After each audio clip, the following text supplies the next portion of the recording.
Take heat. What's Fuck up? these niggas up. What is up, everybody? Welcome to the No Name Podcast. That's what we're calling ourselves right now.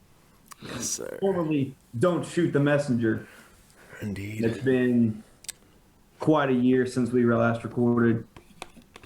It's me, Glenn Lewis, your beautiful host, coming at you live once again. And with me, as always, is my good buddy J.R. Swish. Yes, sir. Eating Chinese food. Yep. So, At we're 10 o'clock. back. We've survived the pandemic so far. Yeah, we've had a few We're going bumps. to scream at you about football for the next, I don't know, an hour and a half, who knows. So we're going to talk a lot about football. Like I said, NFL draft coming up in about a month and a half now, 2 months.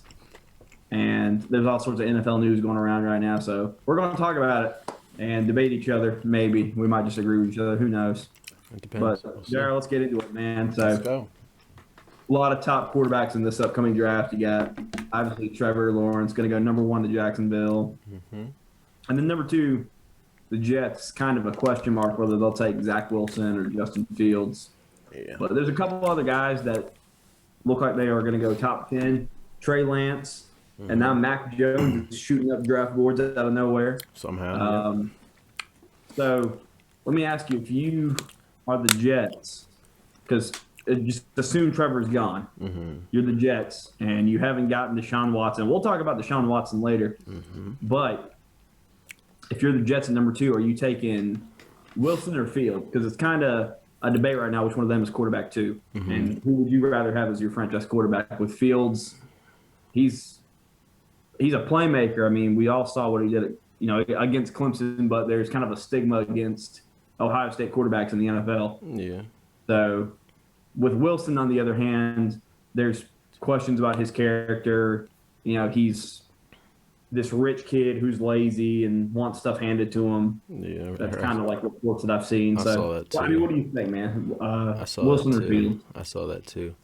I think Wilson. I'm leaning more Wilson. That's what I have in my mock draft. I don't know if all you folks can see. Well, part of my Zach Wilson. have him going too. I don't have any trades in it. I don't really do the trade thing. I don't either when I do mine. It's too hard to predict. I mean, It is, and we'll talk a little bit more about potential trades exactly. later on, because there could be a ton. I mean, we've heard. I would say the Jets in general. I say more so Wilson, just because I feel like if they're gonna trade Darnold, well, they got a obviously new head coach, new GM, whole new regime. It's still the Jets, but still same ownership. It depends. I don't know if they're gonna give Darnold another year because they don't really have any weapons anyway. So I think they'll just probably start all over, start anew altogether, and go with Zach Wilson. And then I have Fields going 4 to Atlanta. But there's also been reports of him falling. I saw a mock draft. I think it was Charlie Casserly put out and had him. He fallen 24 all the way to Pittsburgh. I was like, there's zero chance he falls outside the top 10. But I mean, if by God's green earth he fell to 24. Yeah, I saw that too, and I can't imagine these teams in the top 10, so many of them needing quarterback passing on. No, zero chance. I mean, the fact that Mac Jones is going probably top 15 is nuts as well. Somebody's gonna take him. Somebody said his floor is pick 8, which would be Carolina, and I pray to God that doesn't happen, man. I mean, if there's one quarterback in this draft I don't want, it's Mac Jones. Yeah, especially in the first round. He just screams like Mitch Trubisky to me. Yeah, I mean, he's not nearly as mobile as Trubisky is. Yeah, that's true. He's a little better as a pocket guy, but yeah, he's not mobile as compared to Trubisky. Right. But he's just not I don't know. There's just nothing about his tape that jumps out to me. He's not the guy. No. He's accurate underneath, but I mean, if you're a quarterback in the NFL, you better hope to God you're accurate underneath. And he's more so. He needs everything around him to be perfect for him to succeed. Anyway, that's his type of. He's a bridge. He's that kind of guy who's not going to pick up a franchise and carry them not at all. Trevor's going to take the Jags and he's going to carry their asses because as far as he I don't can. trust them to Exactly. Right by him. Exactly. But Jones is never going to be that guy. He'll be a game manager at best. Yeah, at best. But I like Trey Lance a lot. I've watched Trey Lance is another I've one. watched a lot of Trey Lance's tape, and you got to consider like the level of talent that he was Yeah. going up against. But at the same time, like there's just a lot about him that I think He has a lot of potential, that's for sure. yeah, I think his ceiling could be quarterback 2 in this draft past Wilson Fields if he gets put in the right situation. Yeah. Which I wouldn't mind Carolina if Carolina, if all else fails and they don't get Fields, Wilson, or Desean Watson. I'd like to see them take Trey Lance. I think I think in that offense with if they still have McCaffrey and Robbie Anderson, DJ Moore, they put a good line in front of that guy. He's going to do pretty good things in the NFL. Personally, if we can't get Deshaun Watson, I want Justin Fields. That's my guy. But if I don't know. I know you said that there was a mock you saw that had him going to Atlanta.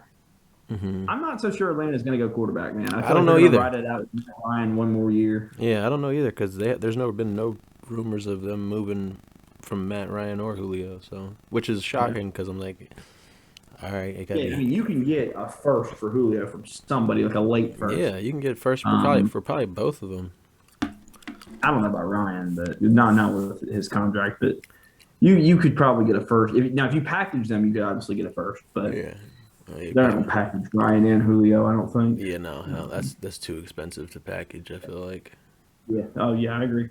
Yeah. And there's not really a team that would take that. I mean, yeah, not as a package deal. No, they'd have to trade him off separately and get what they can get for him. They would have to because their cap hits are the Falcons' dead cap if they try to. I don't even know if that's possible. to package both, that'd be insane. Yeah. That'd be I've seen mocks saying like Carolina should package McCaffrey and Bridgewater, but again, if we trade McCaffrey, that's a $21 million dead cap hit. Is it really? That's a lot. It is, and Teddy's dead cap hit is pretty high too. So I don't know. I would just keep McCaffrey. It's whatever. I would keep McCaffrey. Well, if they can land, if Carolina makes one trade this offseason, it's going to be for Deshaun Watson, and they freed up. Now Watson's cap hit coming in is not going to be big. Yeah, his contract doesn't start for another year, I think, or two. Right.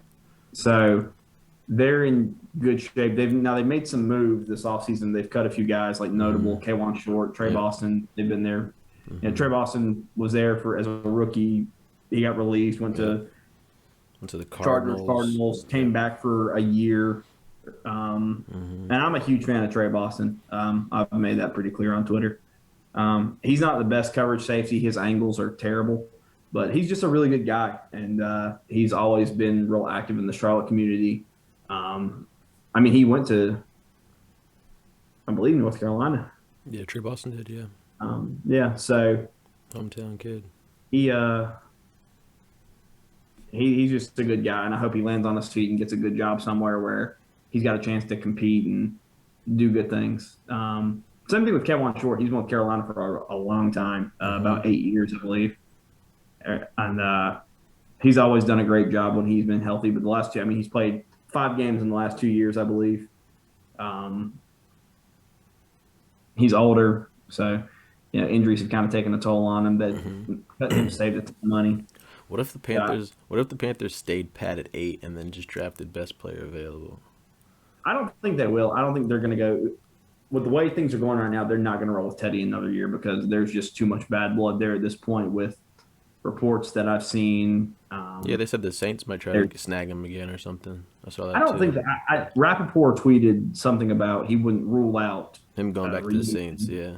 I'm like, right, but he'd have to get cut or traded there, and that's an in-division trade. I mean, Saints have zero cap space. They can't afford to keep any of their own players, let alone. No, not at all. And they're going to roll with Winston, I think, for just a year, see what he's got. If he learned anything behind Breeze. They're going to have to. They don't have much. Paying him that money is stupid. But yeah, I'd say if my quarterback rankings in this draft, I'd put obviously Trevor 1, Fields 2, Wilson 3, Lance right behind Wilson, and then Jones is a very far number 5 behind those guys.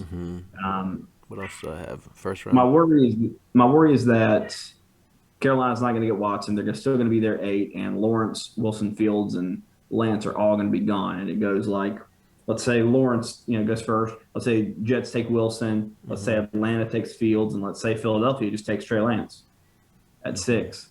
And that leaves Mac Jones for Carolina. At that point, I'd rather Carolina take best player available. I mean, they need help on the offensive line, and their linebackers bad, and their secondary too. I mean, Carolina needs a lot of pieces. They're not 1 or 2 players away. Yeah, no. I don't think. And this draft is. Well, I was just going to say, I think this draft is so deep especially on the offensive line. I mean, there's so many guys. Exactly, offensive line is loaded. They're gonna go to round 2. You got Creed Humphrey, Wyatt Davis. These guys are going to be great day 1 starters at their positions, center and guard. But with Landon Dickerson, like I said, wide receiver is really deep in this class, and it's something that I feel like we've seen over the last few years is wide receiver being deep in general. Yeah. But like you've got like a couple of names up as like. I've been doing these mock drafts, and like in rounds 5 and 6, I've been mocking Sage Surratt from Wake Forest and Daz Newsome from North Carolina. Yep, Daz Newsome.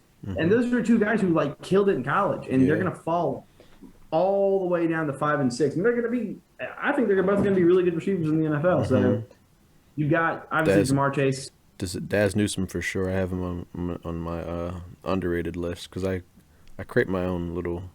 Obviously, I do my mock drafts with my notes, and then I do my underrated prospects. I have a list as well, and I have Daz Newsome on there. I have that Tylan Wallace kid from Oklahoma State. I was talking about. Wallace is going to be. I was talking to Jake Cam earlier on Twitter about him.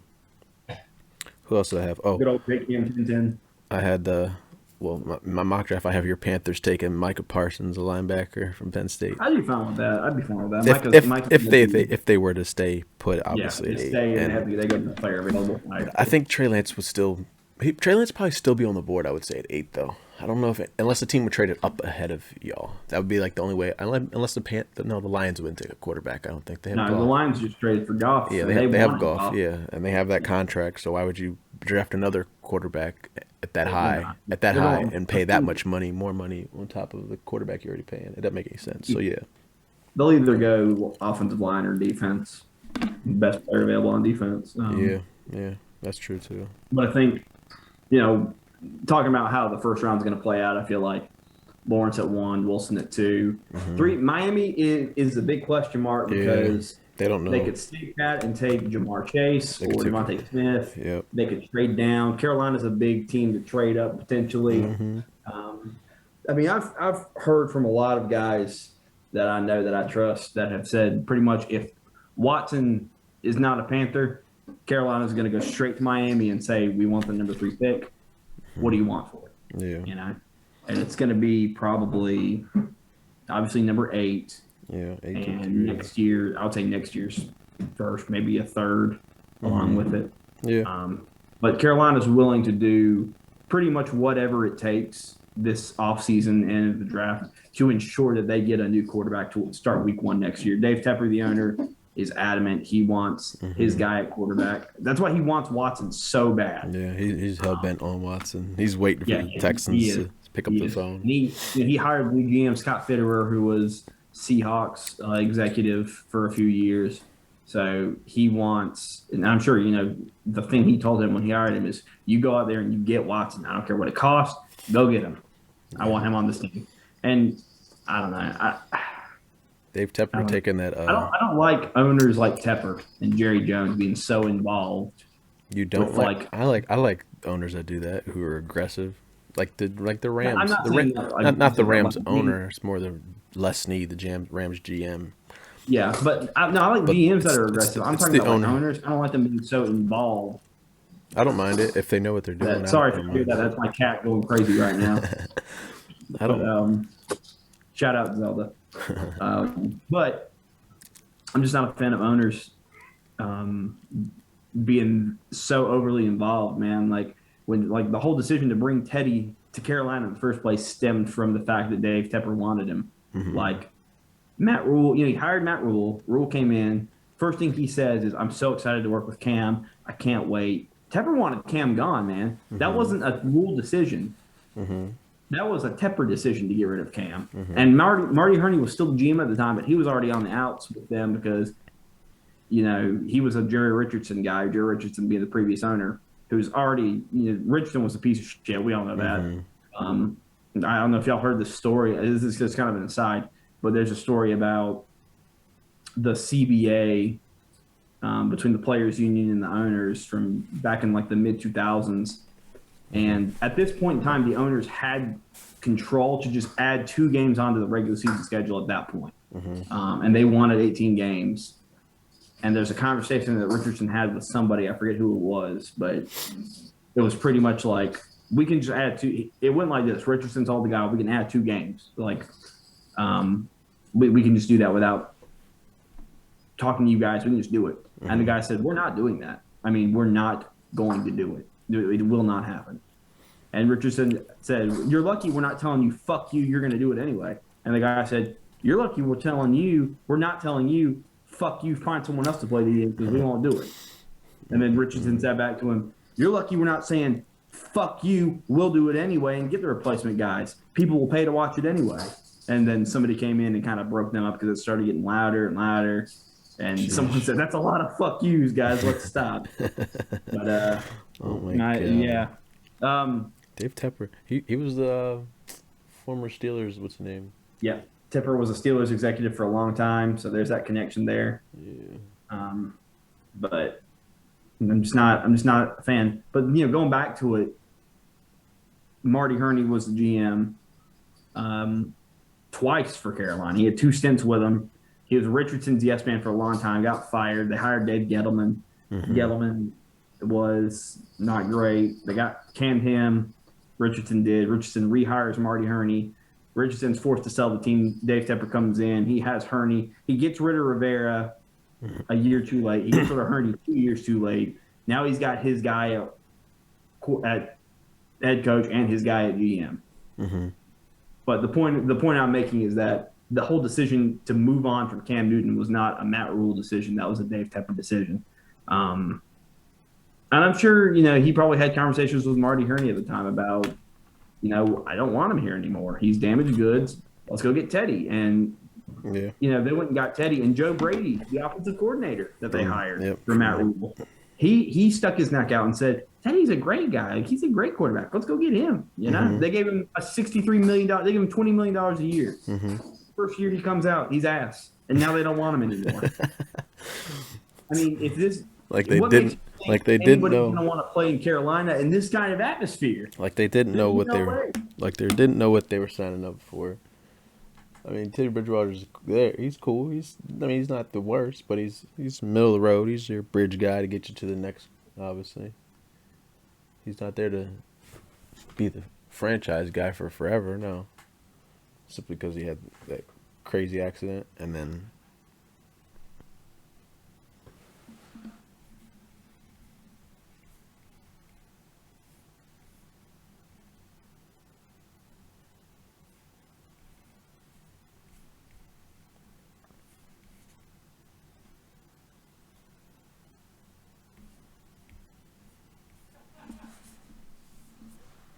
uh-oh.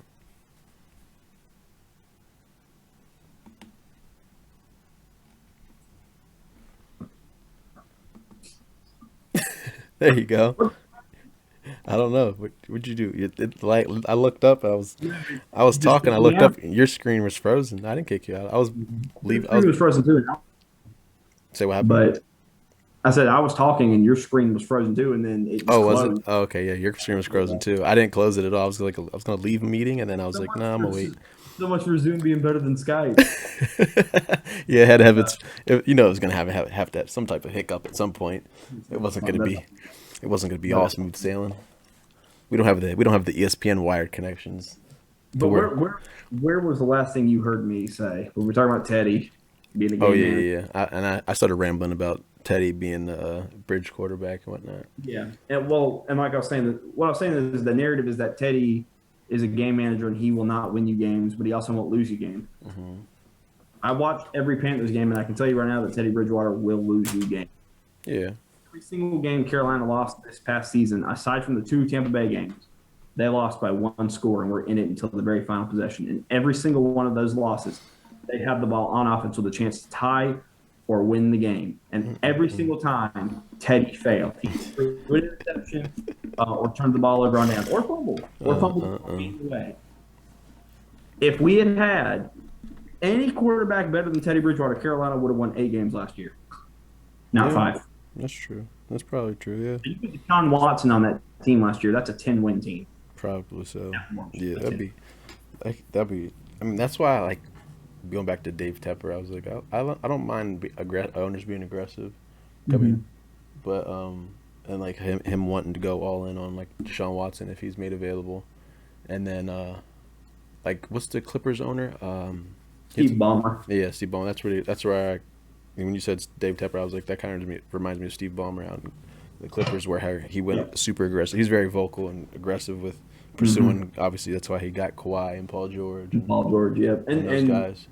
And talking about that, Kawhi told them like when basically like they were talking about him coming to the Clippers, he was like, "I want Paul George to come with me." Exactly. He said, "Go get Paul George first, and then I'll be there." and now here they are. He went and did it. Yeah. That's a second-round exit again. Well, they'll probably be a little better this year. Depends. We'll see. I don't know, man. Well, I don't know. The Lakers are struggling hard without AD. Yeah, they're awful without AD. They're not even They don't even look like a playoff team without AD. No, they don't. They don't. Right now, the best team in the West looks like the Jazz. I mean, in the East, the Sixers. I mean, what are the chances we see a Sixers Jazz finals? I'd love that. That'd be just something different, That'd be nuts. I don't know. I just feel I have a bad feeling the Jazz are going to get to the playoffs and just blow it. I mean, playoffs are definitely different compared to regular season for sure, because the Jazz don't have that many playmakers in general. I mean, Donovan Mitchell, Joe Ingles is a nice shooter. Mike Conley's old ass is still there. Gobert is still doing his thing. I think what's the shooter? Bogdanovic. Which one? Bogdanovic, yeah. Whichever one it is. I think he's really good. It's a good thing they signed him. Yeah. But I'm a huge fan of Spider. Oh yeah, Donovan Mitchell's nice. Yeah, but he's really good. Yeah, but going back to football, I mean, we were talking about we kind of got off on the subject we were talking about, which was basically how we think the first round is going to play out. We got to Miami, like I said, you got Lawrence going 1, Jets are taking, I think, Wilson. Yeah. And then Miami is the biggest question mark. Who are they going? If they trade down, who are they going to trade down with? Because the biggest thing right now is Carolina, but Denver could jump up. Maybe they're one pick below Carolina. Maybe San Francisco tries to jump all the way. San Francisco's been a big name that talks about trading down. So I think regardless of what Miami does, as far as if they stay there, if they trade down, they're going to go wide receiver first round. They stay where they are. I think they'll go Jamar Chase. If they trade down, I think they'll take Devontae Smith. Or maybe Jalen Waddle, depending how how that order goes. I would take Waddle and I'll take Chase and then Waddle and then Smith. But you get to Atlanta, and it's another big question mark because we talked about it earlier. Do they continually roll with Ryan for another year? Do they go quarterback? Do they go best player available? Yeah. Personally, I think they'll go. I don't know. I think they'll go Micah Parsons. I don't know. Or maybe edge rusher, maybe Kwity Paye. Do they need offensive line? I don't know. I don't think. No, I don't. They're decent on the offensive line right now. I think if they do, they'll wait until round 2 or 3 and go offensive line. But right now, that's not their priority. Yeah, that's what I'm saying. Like the Falcons trade down, do they take? I can see Atlanta. That's why I have them mocking. That's why I have them taking Fields, just because I was like, there's been no talk of obviously Matt Ryan being moved or Julio. I mean, it only takes you, as we've seen Russell Wilson. It only takes a week. It only takes a week for them to brew something up. Where's this? And we can talk about that later about Russell Wilson. Like, where the hell is that? Where's that coming from? That came out of nowhere too. Yeah, it really did. And we'll talk more about it later on. But who else do I have? We get to Miami. Not Miami. I'm sorry. We get to Cincinnati at 5. Man, they got to pray to God. They got to take offensive line. Miami doesn't take Sewell. Yeah, that's why I have them taking. Them so bad. They need him bad. Yeah, because Burrow needs to be in that pocket for more than a second before he gets his ass knocked the hell out again. Yeah, I knew he wasn't making it through his rookie season. No, watching not with that line. Absolutely zero not. chance. I've seen some mocks have them Man take was a wide receiver, and if Cincinnati takes a wide receiver in number 5, I will personally drive to Cincinnati and knock whoever I have to out. I will knock them out Yeah. and tell them, "What the fuck are you doing to your franchise quarterback, man? Come on, help the guy You're out." gonna get him killed. Yeah. I can't stand teams that do this, man. That invest in quarterbacks early on and don't give them the help they need, man. Like Yeah. Miami did it perfect. Bengals You don't know, need Bengals don't need a receiver. They have a receiver. They have Tyler Boyd, T. Higgins. They drafted last year. Alden Tate's not terrible. No, They have Joe Mixon. Draft offensive line. Yeah, exactly. And then go defense after that. But like, Yeah. Miami did it right, and Cleveland did it right years ago, man. Like Cleveland was built so well that they really just needed their franchise quarterback, and they were set. And obviously, a new coach, and they got that now. And they got Baker, they got Stefanski, and we saw the culmination of that this year with Cleveland going 11-5 and winning a playoff game, and going toe to toe with Kansas City in the second round. Yeah. They put up a fight there. Yeah, they. I mean, they were so much fun to watch, and it was nice because Cleveland has been just so bad for black hole for 20, 30 years. So nice to see them claw their way out of that and Out of the basement. I feel like Miami took the blueprint that Cleveland made of building your team and then getting your franchise quarterback and made it even better. And there's talk that Miami could try to go get Watson. I think it's a great place to potentially get a quarterback this year. We've heard that they could get Desean Watson. And I think if they do, and I'm just going to come right out and say it, I think if Miami has this current roster with Watson, they're a Super Bowl contender. Yeah, they'd be loaded. They would be loaded. I mean, they're loaded. They really are. They would just need receivers, obviously. And Devontae Parker's no bum, but another guy. And I think they'll sign Curtis Samuel in free agency, you think or at so? least, or there's I a saw possibility Aaron Jones. They could trade for Aaron Donald. Not Aaron Donald. No, not Aaron Donald. I'm so sorry. Not Aaron Donald. I don't know why I said that. Kenny Galladay. He's a free agent. He's a free agent. Miami's going to trade for Aaron Donald. Yeah, you heard it here first. No. Kenny Galladay's a free agent. Yeah. Well, I've read tag and trade is possible for. Okay. Him from Detroit, For the Lions. so Yeah. that's a possibility. That's why I have the Lions taking Devontae Smith at 7 because both of their starting receivers are free agents. Kenny Galladay and Marvin Jones. Marvin Jones. Yeah. I think Marvin Jones lands in like New England or something. Yeah. He's I think he's older anyway. He's getting older. He is, and he's still really solid, reliable number 2 for sure. Yeah, for sure. So I think he lands somewhere like New England. And they traded Stafford, so they got a whole new head coach. I don't know if they got a new GM. I'm not sure, but they got a whole new staff there in Detroit, obviously. So they're starting. Weird, man. I don't remember his name, but they're starting a whole new. Fighting kneecaps off. Yeah, I think he was like on the Saints staff. I think he was. The Saints staff. Maybe. I think the dude was something like that. I think his last name is Campbell. I don't remember. Dan Campbell. Was that it? That sounds correct. Bruce Campbell, the actor.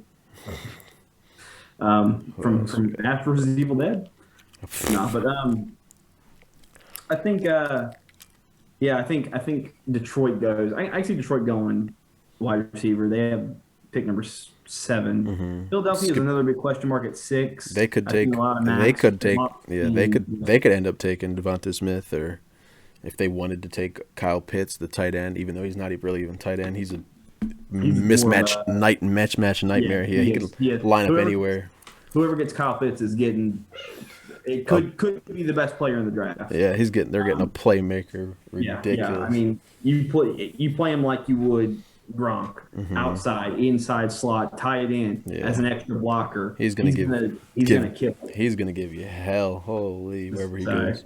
So, but I think, I want to. Best case scenario is both Detroit and Philly go wide receiver, Waddle Smith, and then Smith Waddle. And then Carolina at number 8 is another big question mark. Do they move the pick for Watson? Do they trade up to 3 for Fields? Do they take Trey Lance? Fields, praying to God, not Mac Jones, but Mac Jones is a name that's been connected to Carolina for a while now. Rule apparently really likes him. I'll tell you this. If Carolina takes Mac Jones at 8, I will climb to the top of the tallest building in Charlotte and jump off. I will broadcast it live. I'm just kidding. That's a joke. Unreal. Please don't cancel me for saying that. But after that top 10 is where things get even more confusing because the top 10, I think it's gonna be weird. I don't know. Could Denver take Mac Jones at 9 if he's still there? No, I think they're gonna take corner or best defensive Caleb, same. I think that Patrick Surtain and Caleb Farley are the two biggest names that have been tied to yeah, him right yeah. now. As I've far as seen that pick. seen a lot of Surtain tied to him. I said I didn't say that. My friend who's a Broncos fan also wouldn't mind Surtain or Parsons as well at 9 because they don't have a Yeah, linebacker, and because Von Miller may or may not be there next year. Depends. He's up in limbo as well because of his little obviously age. He has an easy. They have an easy out. They can get rid of him this offseason. They could cut him, right. pull the JJ Watt thing, and who else? Oh, Bradley Chubb will be back because he missed all of last year with the torn ACL, I believe, or Achilles, whichever one it was.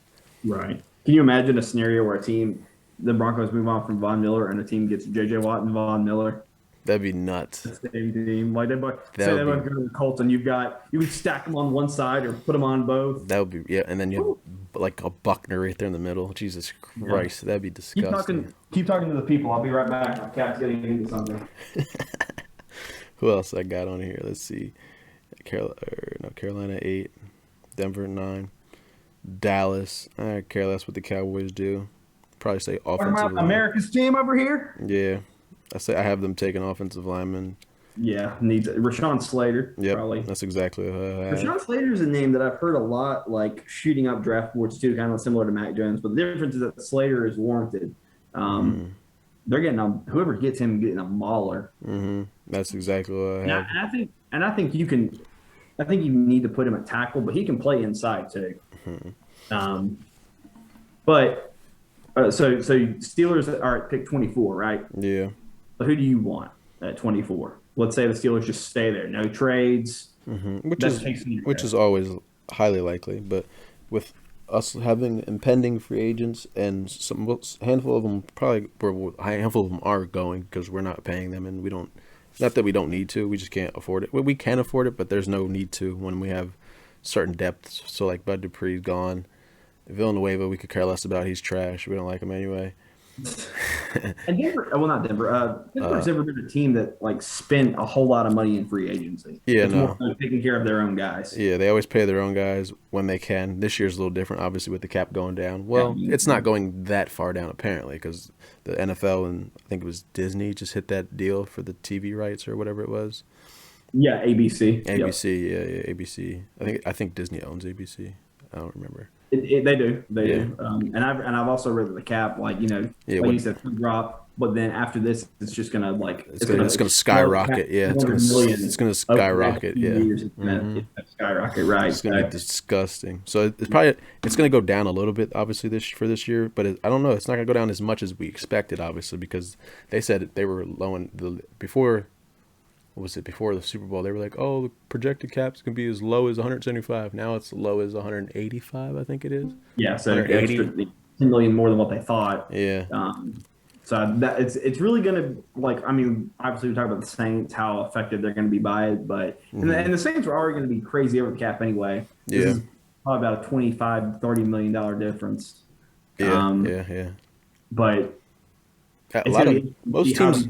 Strategize free agency. Yeah, most teams are already over the cap, obviously. Like as of every year, like there's plenty of teams over the cap. The Saints obviously are the main one because they're like all time over the cap. They're like they were at almost 100 million over the cap before they restructured Bree's deal and they cut Nick Eason or the center. Right. That was ridiculous. They were like 90 something million over the cap. Now they're like 70 million, and they're gonna lose a handful of starters from Hendrickson to Marcus Williams to what's the other dude's name? Marcus Williams. And they need to get rid of is Michael Thomas. Hendrickson. Who else is the other? Oh, Sheldon Rankins. I think they're gonna lose a handful of guys on defense on the starter side for sure. And then obviously Drew Brees washed ass, just holding them back. Who else we have? Giants at 11. I could care less. I have them taking a DN, but I don't know if they're gonna take pass rusher. What would they We're take? you're talking about Pittsburgh, right? No, I was talking about the Giants, but I was looking. I totally forgot we were going back to Pittsburgh. Yeah, But yeah, going back to Pittsburgh. Pittsburgh in general, I don't know if they stayed at 24. Oh yeah, I got off track and I said considering Bud Dupree and Villanueva and James Right. Conner and those guys would be leaving, they're gonna get a bunch of comp picks next year for those guys leaving. So they're projected to get like okay, say if they lose all four of Juju, Villanueva, Bud Dupree, and Connor, they're projected to get 2/3, a fourth, and I think it was a six. I think Mm-hmm. 2/3, a fourth, maybe it was a fifth. Anyway, 2/3, and they already have a third this year. So and what they did when they traded up and got Devin Bush from 20 to 10, Mm-hmm. not even 2 seasons ago. They traded from 20 to 10. They traded obviously the 20th pick with an extra third to get to from 20 to 10 with Denver, and Denver's at 9. I mean, they're not going to trade with Denver again, but if they're at 24 now, which is a little further down, but say if I don't know, if they wanted to, if a quarterback happened to fall, a Justin Fields, or if they like Trey Lance that much and he fell in the teens area, they could probably do that again and go get him. But if I feel like they're more than likely to stay where they're put and probably draft best offensive lineman available. Mm-hmm. More than likely, that's their biggest glaring weakness. With obviously Pouncey retiring, Ramon Foster retired last year. Did you see them going ahead and taking Creed Humphrey? I mean, he's probably an option. He's definitely an option. Also, Landon Dickerson, the center from Alabama as well. But he's probably the best skilled center. But he also had injury history, so that's why he probably won't go in the first round. But I mean, if his medical's cleared, checked out, then he's probably on the list as well. Any interior offensive lineman for sure to fill up fill up Pouncey's hole. Ramon Foster retired last year. Matt Filer's a free agent. Villanueva's a free agent. Both of them can go. We also have Dotson and DeCastro. And Kevin Dotson was a steal last year in the fourth round.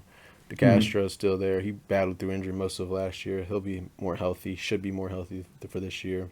They have a right tackle, so they really need a center and a left tackle. And then they can obviously, with the offensive line being this deep in this draft, being this deep in offensive line, they'll have their pick at 24 or in the second round. They're definitely probably going to double dip on offensive lineman, I would say, but they're also probably going to sign. What they do is just because they draft a guy just because they sign a guy in free agency, because free agency is before the draft, they'll like they did with Devin Bush. They traded up and got Devin Bush, but they still before the draft they still signed Mark Barron and then went and traded up and got Devin Bush because that's their guy. They'll do the same thing. They'll probably bring back guys like a Kelvin Beachum who was drafted in Pittsburgh, left. He played really well. Started for us before Villanueva. Left, got paid, went to Jacksonville, played there for a bit, went to the Jets. He finished this past year in Arizona. He'll probably make his way back here, come back to us on a 1-year vet deal. Who's the other one? B.J. Finney left, went to the Seahawks, signed a deal there. Didn't play the greatest, but he's not a starter type of guy. He's more of a depth piece. He'll probably circle back around, come back here, play. He'll probably be back, and then they'll still probably take a Landon Dickerson or a Tevin Jenkins, a tackle from Oklahoma State, or Creed Humphrey. A handful of offensive linemen at choice. Or if if they wanted to say, since the offensive line is so deep, if they wanted to wait till round 2, they could take. I don't know if they wouldn't take a running back. The probably best player available. And that could be, I don't know, a receiver. If they were to lose a Juju, it could be. It wouldn't be a linebacker. It could be a corner if it depends in limbo, because they have Cam Sutton and Mike Hilton are both free agents as well. One of those they will be staying, but they still need another one opposite of to play well, because Joe Hayden's on his final year deal and he may or may not be a cap casualty coming up soon. Hopefully not, because he's our best cover corner. I don't care how old he is. But his cap hit is quite ridiculous this year.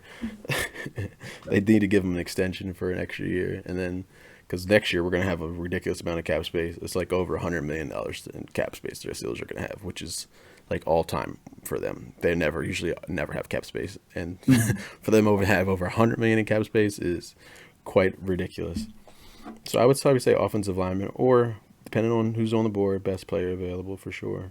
More so leaning offensive line, I would say. Where's Well, we mentioned Desean Watson earlier. Everybody knows the whole situation going on with him right now. He's obviously unhappy in Houston. He's told their new head coach, "I don't care what you think has changed or what has changed, what hasn't changed. I want out. I'm not playing for you guys anymore. You need to trade me." Now Watson does have a no trade clause, so he'd have to waive it. But his teams that he would accept a trade to is down to 3 teams. We got the New York Jets, Miami Dolphins, and the Carolina Panthers. So the question is, do you think that Watson ends up getting traded? Personally, I think that's a no-brainer. I think, yeah, he's going to get traded. It's just a matter of when. Yeah, exactly. I agree with that. And it's almost inevitable. It may not be like right when free agency opens up. It may not be till fucking OTAs or training camps about to start, really, because the Texans are trying to play hardball. But I mean, we see this all the time with any superstar in any sport.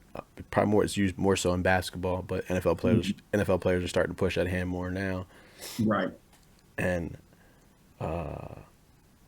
yeah, you see NFL players starting to push the hand more like NBA players of playing hard, but like they'll just, all right, you're not going to trade me, I'll just sit out or I'll play like shit. And and Houston has told Watson, we're not trading you. This isn't happening. Yeah, exactly. We're not doing it.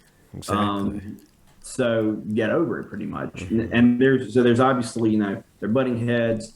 And this is I feel like this whole thing is going to get a whole lot uglier as it goes before trade finally does go through. And I don't think that we'll see any sort of like DeAndre Hopkins situation where he gets traded for nothing. Oh, yeah. I mean, Carson Wentz, he just went for, what was it, a third and a second that can become a first. Matt Stafford went for multiple firsts and a quarterback. Yeah. And who was another quarterback that just got traded? Wentz, Stafford. Wentz, Stafford, and Goff got traded. I know. It's part of the Stafford deal. I think that's the 3 so far. I think so too. I don't know why I'm thinking another quarterback. Not yet, at least. The asking price is going to be astronomical to start with. And like I said this earlier, Carolina is prepared to pay out the ass. King's ransom, yeah.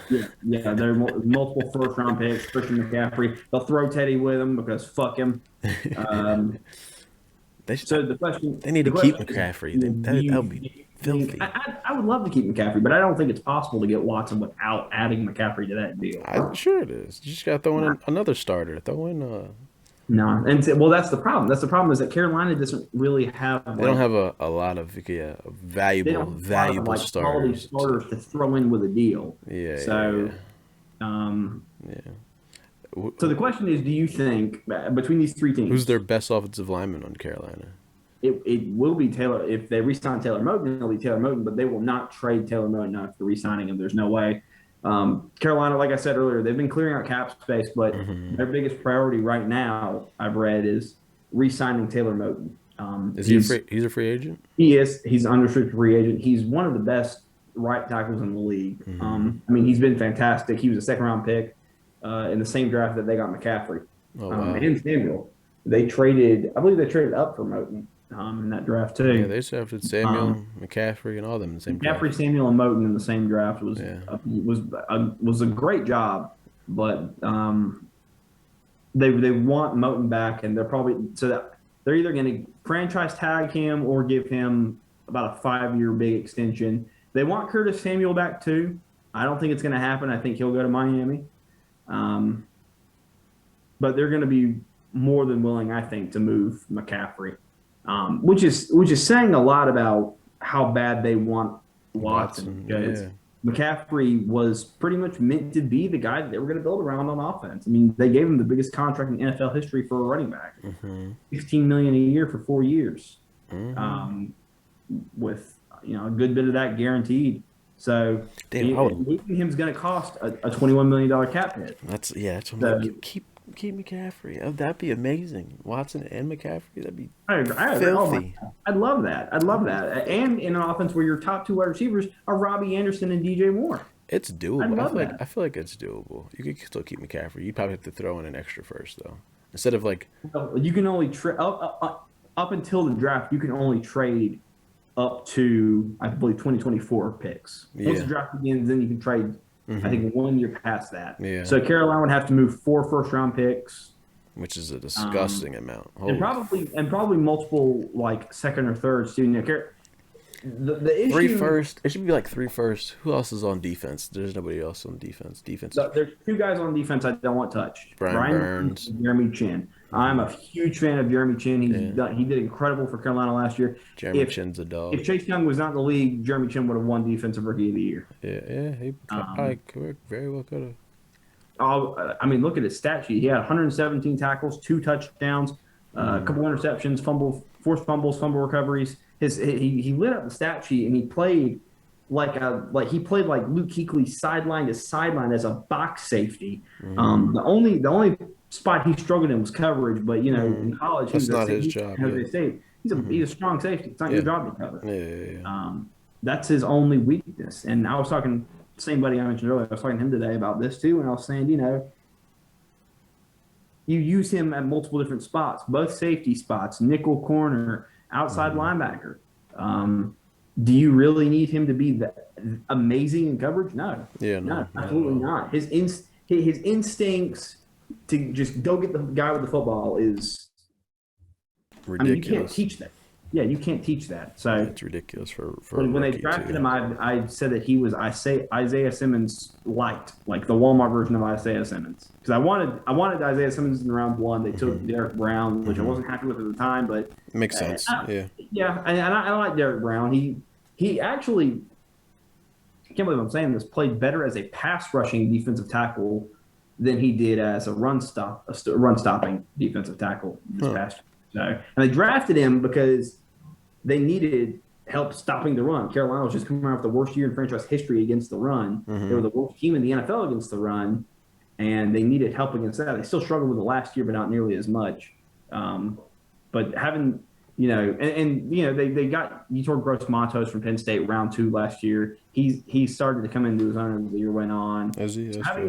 So having those 4 guys on defense, I like having those. The linebackers, like I said, the weakest spot. Corner, we've still got Dante Jackson, but this is his last year on his rookie deal. Who the hell's the other corner opposite of Dante Jackson? They had Rasul Douglas. They picked up on waivers before the season. Okay. Philadelphia, and he played great. I was actually really impressed with how well he did, and I'm really hoping they can bring him back. I don't think he's really a priority for them, but they need help in the secondary too. Especially now that Trey Boston's not there, they're going to need a new safety. So I've got them taking. It's a pretty big. I don't know how much cap space Carolina has, but it's a pretty deep free safety or safety market in general. Yeah, and I think they'll address that in the draft. I have them taking safety at the earliest round 4. There are some decent safeties in this draft. I'm not sure if one will be taken round 1. I don't think there will. There may be just one. Safety might be the weakest position in this draft.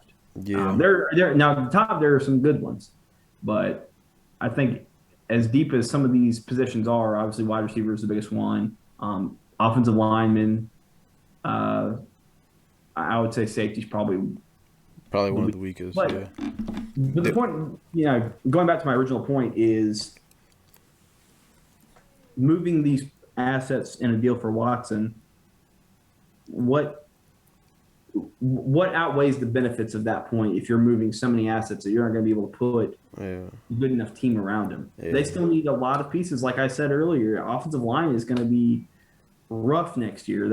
If they don't re-sign Moten, they've got one starter coming back, and that's Matt Paradis, who's a 30-plus-year-old center who never really recovered from that broken leg. Carolina signed him after Ryan Khalil retired a few years ago, and he never has lived up to expectations. Now, he played well down the stretch last year. He kind of started to command that offensive line a little bit more, but overall, another bust offensive lineman signing for Carolina. Who's the guards in Carolina? That's the thing. We bounced back and forth between guards last year. We had John Miller, Chris Reed, basically in a rotation with a couple other guys. Those were the 2 starters. Now, I don't know. They struggled, but I mean, those guys are depth at most. And then at left tackle, it's the stupidest thing in the world was before the season trading Trey Turner to the Chargers for Russell Okung, a 30-plus-year-old injury-prone left tackle, Russell Okung, 1 year on his deal, who Carolina's not going to re-sign, and they gave him half his contract in Bitcoin, whatever the fuck that's about. But I don't like that's hilarious. That's true. It's just so weird to me, man. The guy is more worried about Bitcoin and government conspiracy theories than he is being a fucking good left tackle. Man got his contract paid in Bitcoin. That is fucking hilarious. Weird, man. It's just weird. But Okung started, I don't know, maybe 2 or 3 games last year. He was hurt most of the year, and so they were going back and forth between Greg Little and Trent Scott at left tackle. It was terrible. It was just awful. I mean, Carolina's had the worst luck at left tackle since Jordan Gross retired. But like I said, when you're moving these pieces for Watson, when does it become too much? When are you going to say, okay, well, if we give you this, how are we going to be able to put this team around Watson that this guy deserves? So I don't know. Miami's in the best position, in my opinion, to get him because they've got so many pieces they can move and so many top picks from all these great trades they made. So I worry that he's going to end up in New York or Miami. I hope he'll end up in Carolina, but we'll just have to wait and see.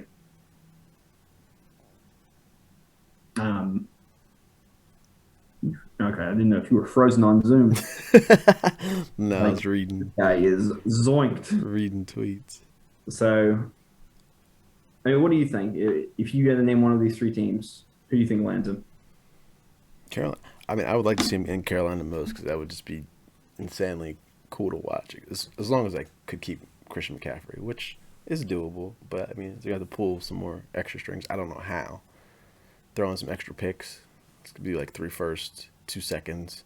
Mm-hmm. Some vet, not Brian Burns. I could see them moving Shaq Thompson for him.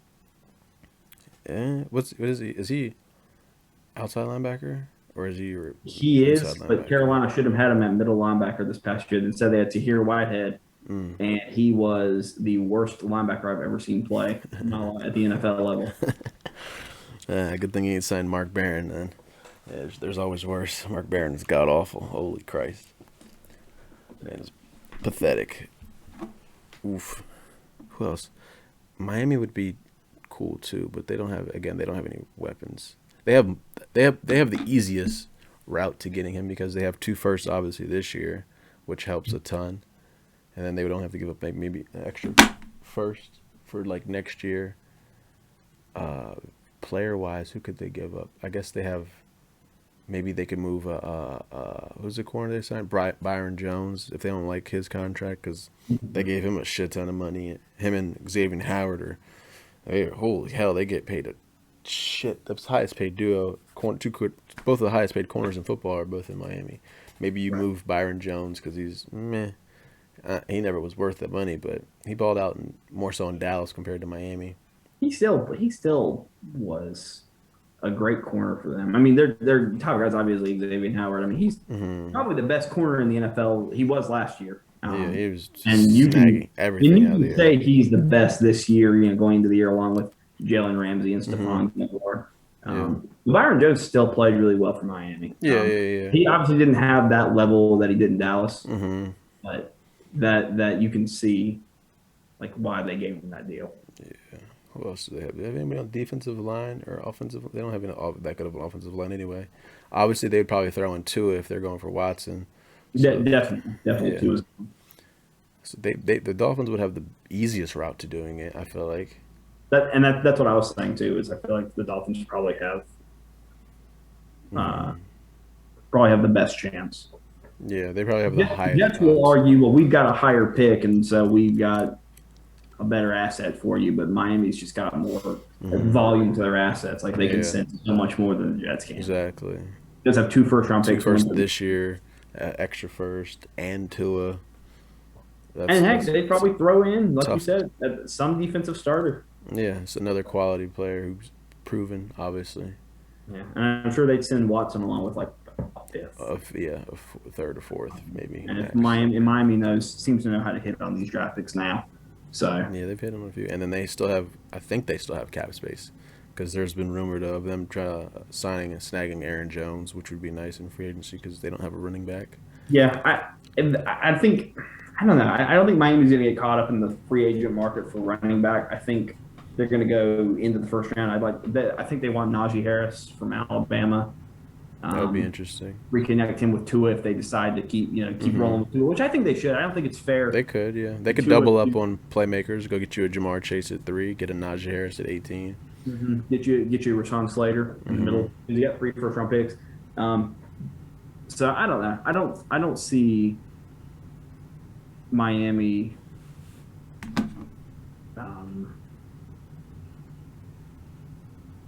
Where am I going with this? I don't, like I said, I don't see them getting caught up in the free agent market for running back. Because you got to think there's going to be a lot of guys in a couple of years they need to re-sign, especially if they want to roll with Tua. And I don't think they'll give up on Tua yet. And I don't think it's fair to. I mean, the guy, you think about it, he sat for 6 games, and then they had their bye week, and their coach is like, all right, your turn, go. No training camp, coming off that horrible hip injury. And, their offensive line wasn't fantastic. I mean, I'm not going to sit here and say it was the worst in the league, but you could use some work, and there wasn't really a whole lot of playmakers for him. He had Devontae Parker. And that was pretty much it. Yeah. That was pretty much it. Their defense was incredible. Their coaching staff's incredible. But I don't think it's right to say, well, they need to go ahead and move on from Tua. He just doesn't have it. You've seen him play a handful of games. Yeah, 9 or 10 games. Season finale, yeah, he shit the bed. He did. But as a rookie, you're going to have games like that, man. And people, the NFL's a win-now league more than ever, and there is no room for patience among teams, among fan bases, among players, front offices, nothing. If you don't come in and produce right away, you're gone. Yeah. You're out, and you're lucky if another team takes a chance on you. You don't have nowhere near as much time, yeah. No, not at all. It's not like the days of old where you draft these guys, they'd sit for a year or 2, 3, come in, they'd know the system, they'd know they have learned behind a guy who knew what he was doing. And there was just so much more patience. And there wasn't just so much pressure from ownership on these front offices and these players, I want a ring in 3 or 4 years. So you need to put a team together and you need to get it done. So just the way the NFL's gone over the last decade has spoiled people. I mean, and coming from a guy who hasn't seen his team win a meaningful game in 6 years, patience is a virtue, and people need to learn it. Right. So as we're talking about being patient, there's plenty of teams going into next year that are contenders and can make a couple moves in this offseason to become contenders. Miami. You've got the top guys, Tampa Bay. You've got Kansas City. So the question is, who is your Super Bowl favorites for next year, early on? Personally, I would say a rematch. I can see Kansas City and Tampa Bay going head-to-head once again. Yeah, and depending on what Green Bay does, they could be right back there trying to fight for it. But obviously, back-to-back NFC Championship losses for them. Simply because they don't want to address wide receiver again. Well, opposite of Devontae Adams. Well, and they'll have the chance to do it again. We'll see if they finally. Yeah, and I would say that their coaching blew that game for them because Rodgers had them and Rodgers at the end of the game, he didn't make the throws you expect Rodgers to make, but ultimately their coaching is what kept them out of that game for the most part. They were outcoached largely. So they definitely need to give somebody to Rodgers opposite of Devontae Adams. And they're gonna have to get, obviously, another running back because Aaron Jones is gone. Yeah. I mean, they have 2 guys already behind him, and Jamal Williams and the other AJ Dillon, who they like a lot too. They drafted him. Yeah, I mean, drafted him second round. Yeah, I think last year or year before that. So yeah, they got Aaron Jones replacement with those two already, basically. Even though Aaron Jones is way better than both of them, but Right. those two combined are plenty reliable enough. And they have a. And I was saying earlier today, the same friend I mentioned, running back is the most easy to replace position in the league. It's just so easy to get production from 2 or 3 guys for cheaper than you would pay a top guy at that position who's going to. You got 2 guys backfield, a tandem backfield. Look at the Browns with Kareem Hunt and Nick Chubb doing what they did offensively. Those guys are both monsters on their own, so putting them together is amazing. And they haven't had to pay. They haven't had to pay Chubb yet. It should be coming up soon, but even then, Chubb's not going to command the crazy amount. Well, probably he's going to get close to it, but not the. I think he will. I think Chubb's going to get a McCaffrey-like a deal, if not from Cleveland, from somebody. Somebody will overpay for him because teams don't learn in the NFL. We've seen time and time again you don't pay top running backs because it doesn't work out for you. Todd Gurley, Ezekiel Elliott, and now Christian McCaffrey, guys who got huge deals and immediately. And I'm not ready to say McCaffrey's plummeted yet, but he missed so much of last year with injuries. Yeah. All those touches he had back-to-back years with 400 plus touches or something like that. I mean, they add up. Yeah. Yeah, they add up and quick. Le'Veon Bell. If you're a running back, you've got a solid 2 or 3 years. Le'Veon Bell. Who else? Le'Veon Bell. That's another one. Le'Veon Bell. Derrick Henry's just the exception, and I don't know how. David Johnson, obviously. David Johnson. Yep, he's another one. Derrick Henry's Henry's just built different. He's a different breed. Jesus Christ. Yeah. Built different. Imagine Derrick Henry and Cam Newton in the same backfield. Oh my God. Yeah, I know. I want to do that on Madden. Like 20, yeah. Like MVP Cam 2015 and like Derrick Henry of the last 2 seasons. Holy fuck! That's a Madden Ultimate Team nightmare. Just read option every single play. Every single play. And teams in real life would hate tackling both of them. Yeah. Turn every guy into a lead blocker. Literally everybody. That's what I was saying. Commit run block everybody. Yeah. That would be unbelievable. That turned into 2 battering rams. Just good luck tackling both of them as the game goes on. Imagine it's like middle of December, 15 degrees outside, fucking snowstorm. You got to tackle Derrick Henry, Cam Newton. I was about to say, it doesn't matter which one of you's running at you. That would be miserable. If you're in a corner, you're just like, nope, I'm not doing this. Some of them players on the defense would probably quit. Like mentally, they would give up. They'd be like, no, I'm not doing this for a fucking 3 hour. No, there's zero chance. I'm gonna retire mid-game Vontae Davis. Yeah, I'm pulling Vontae Davis for sure. Unreal. That'd be awful. But don't stop paying running backs a ridiculous amount. Thank God Le'Veon Bell didn't accept our contract. No, not at all. Even though it'd have been. It's funny how while we're talking about that, I just want to say we thought the Steelers has found the replacements for him and AB in James Conner and Juju because both had big years, and now both are free agents, extremely disappointing players. James Conner's always been. He's not always been Mustang. He wasn't going to be Bell's replacement. He always was. He was way better in college. Obviously, he was All-American. He was amazing at Pitt. He was also much bigger at Pitt too, though.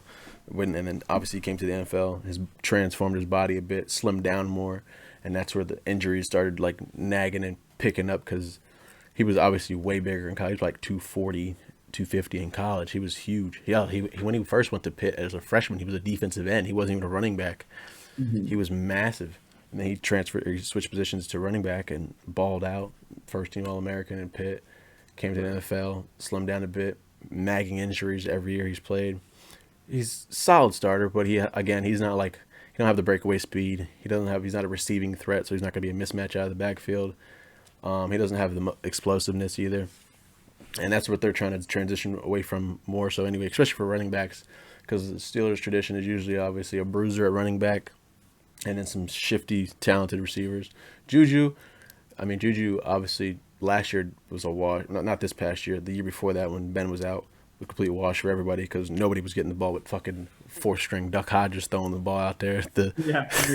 It was And fun to watch. It was sorry, that was Mason Rudolph. it was Mason Rudolph obviously was there, and then Duck Hodges came in and played the games obviously because Ducky Hodges came calling. But holy man, what a legend! Man was throwing the ball to everybody but his own teammates. Holy hell. What a guy. Hey, but he's a world-class duck caller. I'll give him that. Yeah. He's a world champion duck caller. He damn sure ain't a world champion quarterback, that's for sure. Oh, God bless. Now he's on the Rams roster out there in LA, Ducky Hodges. But yeah, they're obviously they got a whole new obviously they replaced Juju, and Connor did well for obviously replacing Bell and AB for a year. Juju, I mean, when we drafted Juju, we didn't even need a receiver because we already had AB and Martavis Bryant, and then we had drafted Juju in the second round. And Martavis said that he was like, that ain't my replacement. That's Sammy Coates. That's Sammy Coates' replacement. I don't think we're both gone. And then we traded Sammy Coates to the Browns for like a 6th or 7th round pick. Martavis was like, fuck y'all, I want more targets. Traded his ass for a 3rd to the Raiders. stole a 3rd. I was going to say, they cut him, brought him back, cut him again. He can't stay off the weed. I don't know what it is about, but former Steelers receivers going and not doing anything. Falling apart. Yeah. Antonio Brown was probably the only exception now that the guy got a ring. He only got the exception, obviously, because Tom Brady probably bent over backwards to get him to Tampa Bay.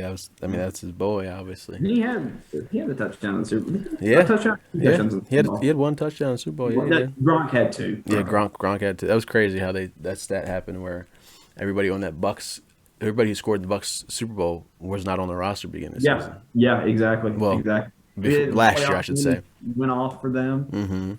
Mm-hmm. He balled out, obviously, the last few games of the regular season into the playoffs. AB did. Yeah, obviously, he's a free agent, so I don't know if he'll try to stay there. He probably will try to stay there. I could see that. But they also have a handful of free agents in Tampa Bay.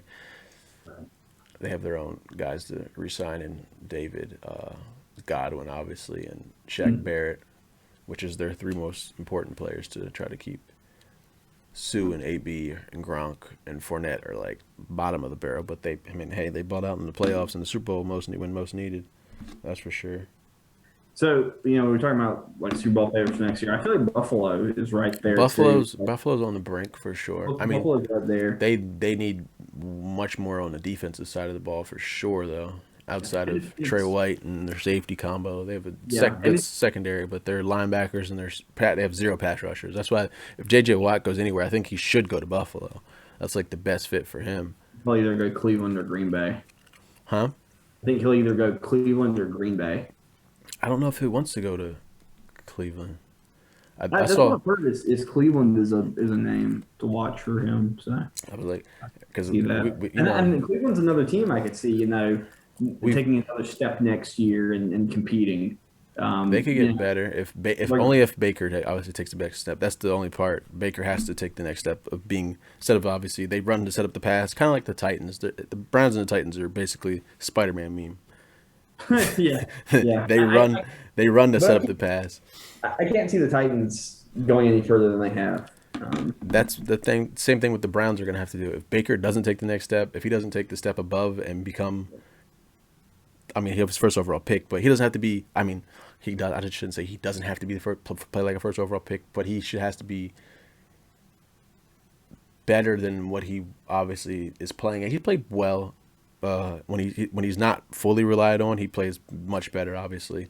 Like when they run the ball, Nick Chubb is running the ball down people's throats, and he works to play action, and he doesn't have to go but only 2 or 3 reads.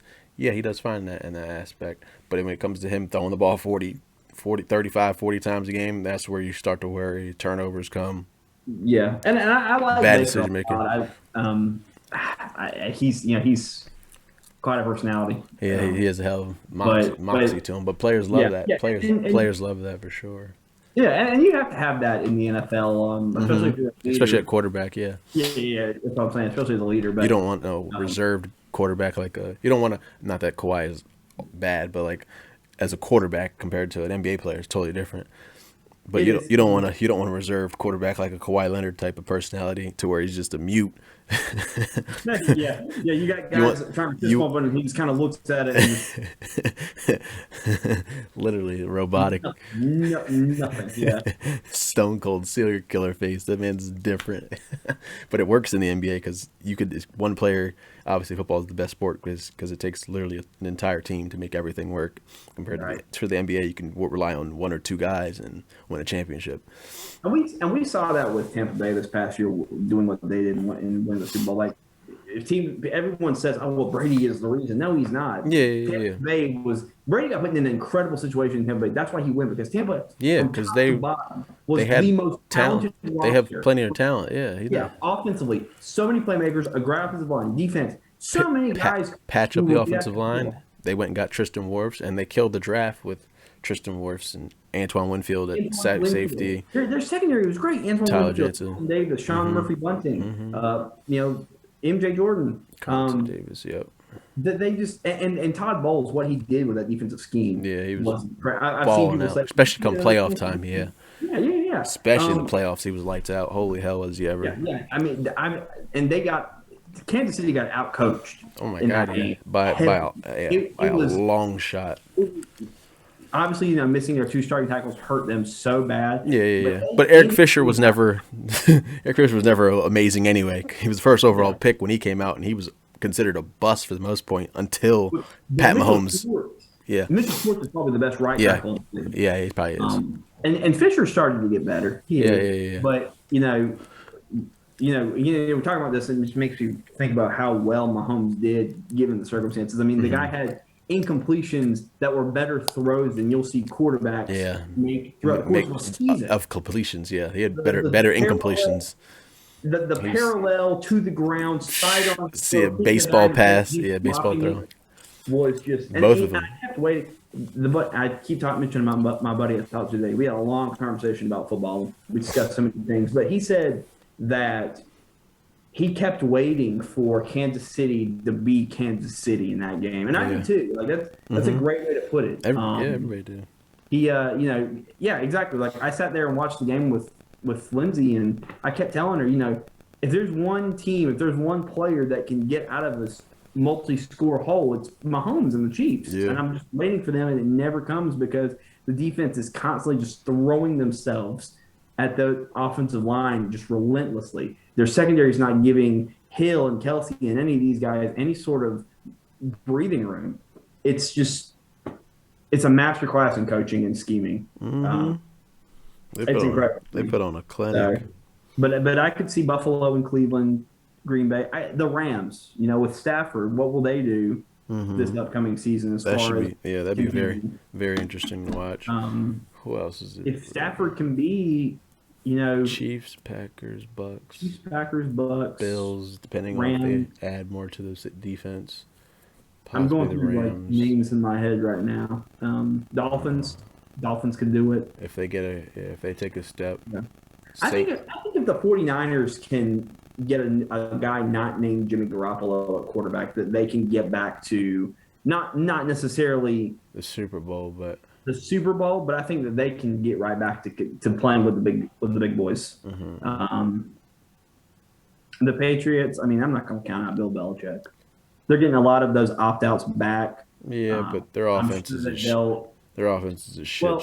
They'll make some moves, and depending on who they get at quarterback, they have coming back. They have a lot of cap space. Patriots do. They have 70. They have $70 million in cap space. But are any of those guys really going to want to choose to go to New England with zero quarterback and zero direction on offense? Probably not for the most part. Yeah. I mean, Cam Newton could go back. He didn't rule it out either in the interview he did on the I Am Athlete podcast.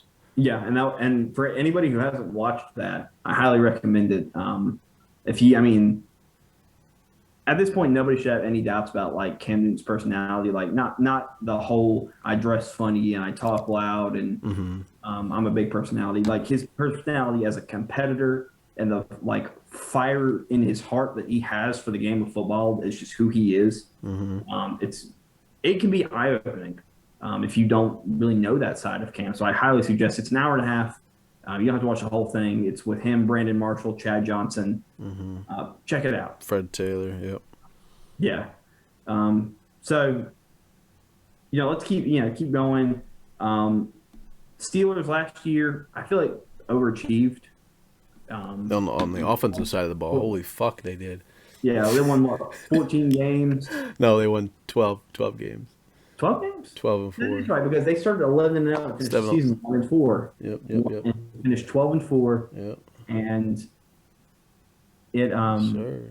and they get to round one and just getting embarrassed by Cleveland. I mean, Ben threw what, 4 or 5 interceptions? 4 picks, and then Pouncey first snap of the game, he Pouncey fumble. It was like Seattle versus Denver in the Super Bowl when that game started. I was like, oh boy. Yeah, all in the first quarter. Yeah. Yeah. The game was literally lost in the first quarter. Yeah, and I was so worried that Cleveland was going to blow it, and because they had the chance too. Because the Steelers outscored them in the final 3 quarters, 37-20. That's what happens when you don't turn the ball over 5 times in total, but 4 times in the first fucking quarter. Yeah. Yeah, it was like a game of Madden. Yeah, and it was all downhill too from first quarter too, and then they tried to battle back, but still. Yeah. So my question for you is, what are your honest expectations of Pittsburgh this upcoming season? Are they going to? Ben's coming back from one last year. Mm-hmm. So do they get another double-digit win season? They'll probably be fringe 10 wins. Yeah. But I don't expect them to make much noise. No, I mean they're not gonna tank. They're not gonna throw away a season away with that. The loaded. The defense is gonna be obviously the same defense. The defense is loaded. They'll lose a Dupree, which isn't terrible. They'll get Devin Bush back, which killed them. Obviously, losing Dupree and Devin Bush was a killer in general, especially down the stretch. But Dupree got hurt against the second game against the Ravens, towards ACL. Devin Bush got hurt week 5, the first game against the Browns, towards ACL. And teams just started running on us up the middle. And that just showed we had zero speed on the inside because we had fucking... and then Robert Spillane, Devin Bush, who did Devin Bush's replacement, filled in real well for him. Then he got hurt his knee, sprained his knee a bit, had to miss a few games down the final stretch against the Bills and who else did he miss a few games? Against the Redskins and whatnot. Mm-hmm. We were getting run on.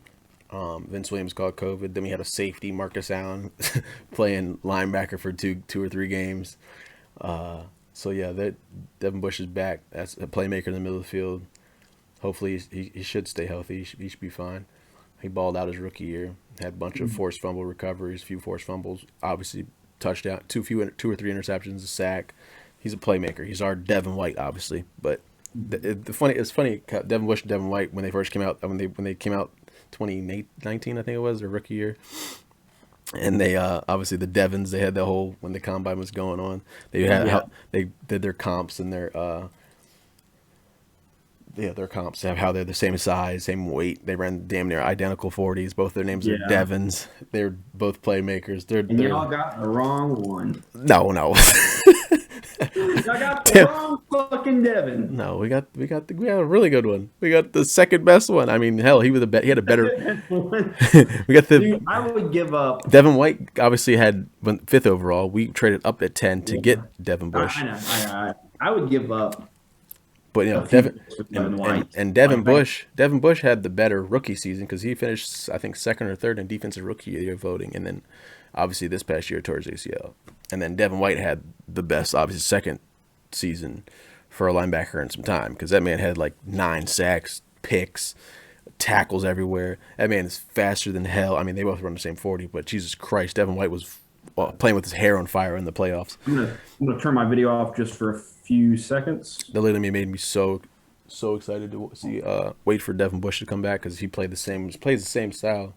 Fucking sideline to sideline, 4.4 speed at linebacker. Inside linebacker is ridiculous. Coverage abilities, good blitzer, can hit. They're compact. That's the thing about both of those Devons. They're not the tallest linebackers, but they're so compact and they hit you like a missile. They're so fast. They built to their load to the ground. Yeah, both of them play is so fun. And I'm so glad we got Devin Bush. And then we'll lose obviously Bud Dupree. that hurt a bit, but we have Alex Highsmith, who played very well down the stretch as his replacement, Yeah, especially thrown into the fire like that. He played really, really well. I was going to mention him because he's from UNC Charlotte. Yep, yep, And he's really the first like guy to come out of there and Yep. make such a big impact in the NFL. And so it's kind of cool to see someone, from a town so close to me, because I don't remember where or what small town he played in, but yeah, he went to UNC Charlotte, and for him to make it to that level and do the things he's done is just a lot of. He's a guy I root for a lot. Yeah, we snagged him in the third round, I believe, last year. Yeah, he's special. He's special for sure. He's for sure. He got some. He's better. Obviously comparing him to Bud Dupree as a rookie. He's way better, way more advanced than Bud Dupree was as a rookie. Bud Dupree wasn't nowhere near as good up until the last 2 years. More so the year before his franchise tag, before this season's franchise tag. Mm-hmm. So I mean, Bud Dupree played with a little more incentive, obviously, when money was on the line. And he's probably going to leave and go to a contender team. I could see him going to the Titans. Obviously, there's a lot of rumor of that simply because they have zero pass rusher and they need some. So I could see him for sure going to the Titans. Our defense will be fine. Defense will be loaded. They'll be healthy. They'll be ready to go. Offensively, obviously, they got to patch up the offensive line. Pouncey retired. Ben's old ass is back there. He got some juice left. We don't have zero offense. We have with the offensive line. Literally, I mean, what did Chase Young say after the Redskins game? He said Baltimore exposed some things after they gave us our first loss. I was like, yeah, he sure enough did, but I mean, we've been doing the same thing all fucking 12 weeks. It's about time somebody just realized, oh, they're just throwing the ball every play. Yeah, Ben was literally third in pass attempts behind two rookie quarterbacks, Joe Burrow and Justin Herbert. Ben at 39 off major elbow surgery was third in the league in pass attempts a game. Yeah, I don't. That was disgusting. Kind of stupid offensive philosophy. Absolutely disgusting. And it's not like, oh my God, he can't even throw the ball. No, bro, he can throw the ball. He can't throw the ball well. He can't throw it. He can't throw it every fucking play. Yeah, I mean, what do you expect? Jesus Christ! I mean, he's got plenty of arm left. He's shown that his bombs to Claypool early in the season when the offense it wasn't even clicking. I mean, clicking when he goes no huddle. Randy Fichtner's gone now, so they got a new offensive coordinator, Matt Canada. They'll patch up the offensive line. They're gonna have to obviously get a running back. From where, I'm not 100% certain, because we were dead last in rushing, literally 32nd. And see them going running back round 2 or 3. There's definitely round running 2. Backs in this class too. There's a handful, but there's not like premier guy. You don't need an elite guy, but there's guys who are going to come in and do the job well. Michael Carter from UNC is one. Him or Javonte Williams. I'll take either one of them. Javonte Williams, yeah. I like Javonte Williams a lot. But you've got ones that like coming into this college football season were looked at as the top guys: Chuba Hubbard, Puka Williams, Master Teague. They'll be there. Their stock fell hard because now you've got Najee Harris as really the top guy. I think Travis Etienne. ETN, yeah. Yeah, thank you. ETN. But it's like I said. I still think those guys I mentioned. Chuba Hubbard, man. I could see us taking a Chuba Hubbard in the third or fourth round. Yeah, I could see us taking can still contribute well in the NFL. I could see us taking a Trey Sermon from Ohio State who replaced Master Teague, who transferred from Oklahoma to Ohio State in the fourth or fifth round if he's there. More shows should be. That's where I could see them addressing another running back, getting them in there so we could have that running back by committee with a rookie, Benny Snell's Pat One Cut power ass, and McFarland, who should play way more this year with obviously Matt Canada being the offensive coordinator now and his motion offense, which is so weird because they literally use Matt Canada's design, his wrinkles of jet sweeps and motions and a little play action here and there. The first 4 or 5 weeks and the offense was fine. We ran the ball relatively well. Connor had like a 1 or 2 100-yard games in the first 5 games. Benny Snell, I think, had a 100-yard game in between there. Juju went off one game. Deontay Johnson went off one game. Chase Claypool went off. Like, they had a rhythm in the first. And then after that, just got away from Matt Canada's entire philosophy and scheme. And then you just saw more stagnant of this Ben just standing back there like a statue at 39, just throwing it 40 times a game. zero offensive line. And then when it comes to running the ball in certain situations, you don't have to run the ball effectively. You just run the ball in certain situations. Like, dude, you can't get an inch on 3rd and 1. You can't get a half inch on fourth and inch. You're not going to win any type of Super Bowl or real playoff game with that soft offensive game of line. inches, as they say. Literally, and they couldn't get a single inch multiple games. It's the same. It was the same way with Carolina. I mean, you had, and that was what we really saw both last year when Cam was hurt and still in Carolina, and this year with Cam not being there. Is for so long in Carolina, 3rd and 1, 4th and 1, 4th and inches was a given. 4th and goal, it was a given for Carolina. You give it to Cam, and he's going to get you that yard. He's going to get you what you need, and then you had Teddy Bridgewater, and he tried it one time and then fumbled the ball at the goal line, and Green Bay took it back, or I'm not sure Green Bay, but somebody over there playing took it back 50-something yards before they brought him back down. But I don't know. I don't really know what to expect from Pittsburgh this year, and I really don't know what to expect from Carolina either. Yeah, I'd say it entirely hinges upon who is starting week 1 for Carolina at quarterback, in my opinion. Yeah, we're not going 12-4, and we're definitely not starting off 11-0. And then with Carolina, if they get Watson, we're more like going like probably go a little better, 8, probably 9-7, 10-6 max, because the defense is still. I mean, we went 8-8 with our 4th-string quarterback. We can go 8-8 with Ben on his last last legs, especially on the new offensive scheme. If they patch up the line and get some more play, if they keep a Juju, and then they add another rookie running back in there, obviously. I mean, if they all patch up the offensive line, sure, that'll help wonders, because then your running game could obviously get more of a push, and you could probably run the balls slightly better. Right. Yeah, and like I said, I don't really know what to expect from Carolina either. They're a big question mark. I think they get Watson. I see them winning 9 or 10 games, depending on the schedule, health of these guys.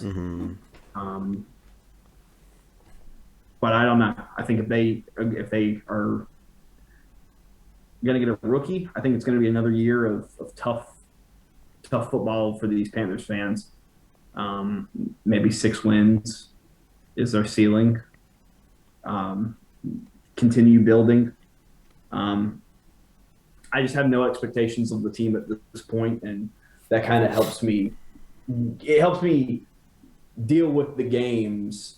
It doesn't make me as angry when I see them falling apart, but it also helps me gauge them in a sort of objective kind of way. Because when you go into a season as a fan with no expectations, and you know you're not going to compete this year, well, I can watch these guys individually and see, well, is he contributing? If he's contributing, is it a product of his talent? Is it scheme?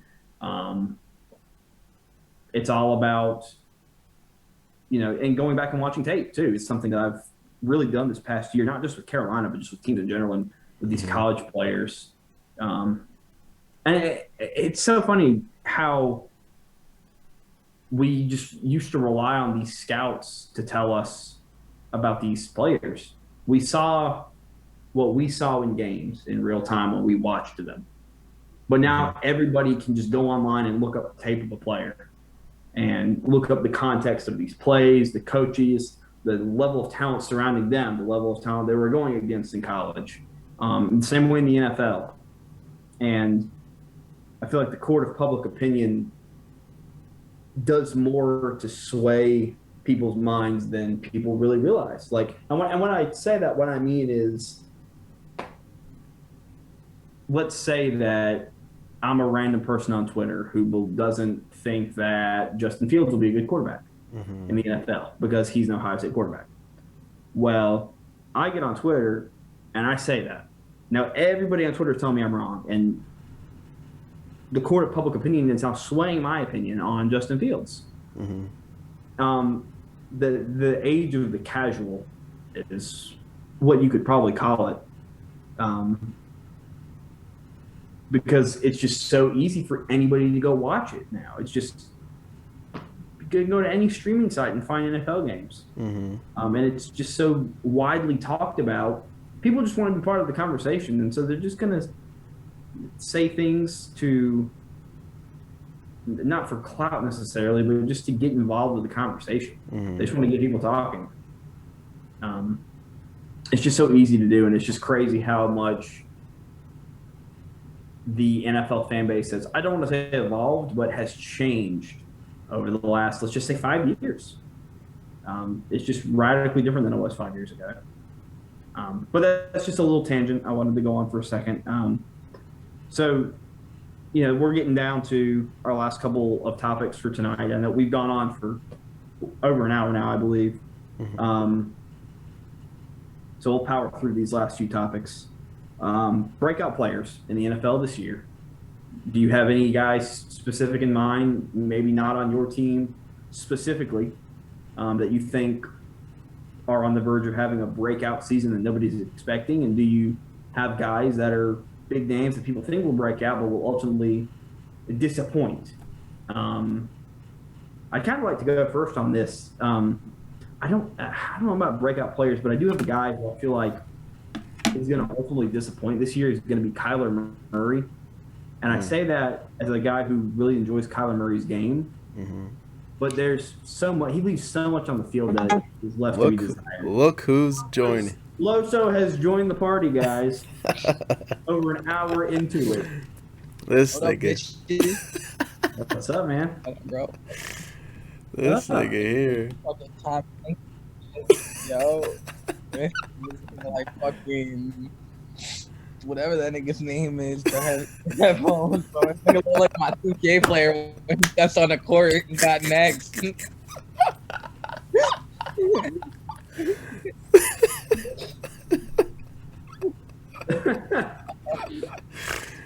I'm gonna go. You decide to join us. I'm gonna go rapid fire questions for you to answer to get us caught up with us.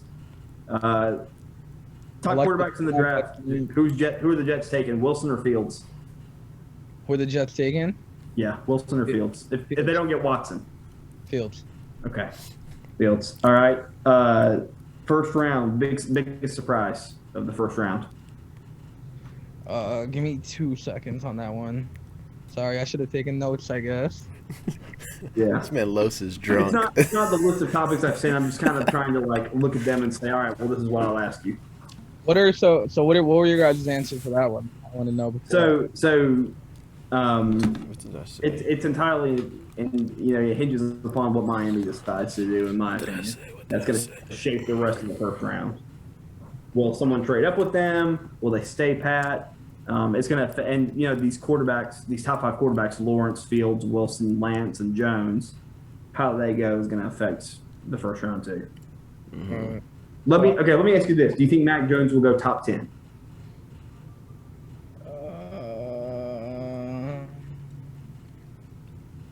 Nah.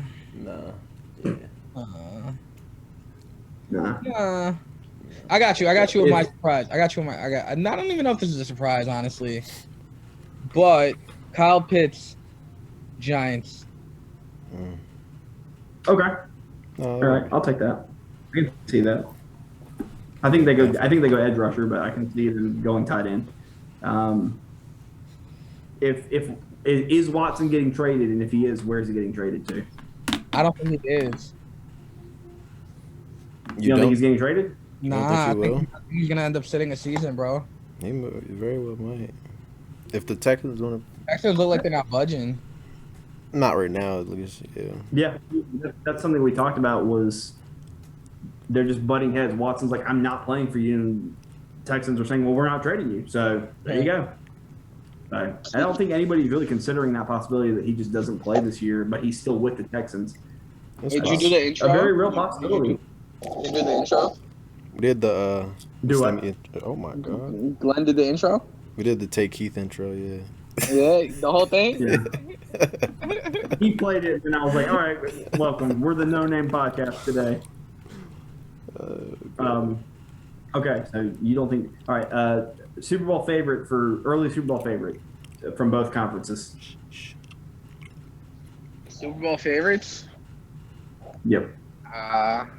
So, honestly, It's either Bucks, Chiefs again, Mm-hmm. or Rams, Chiefs. So regardless of what happens in the NFC, the Chiefs are coming out of the AFC. You don't think Buffalo or Cleveland or anybody can compete? Nah, I think so.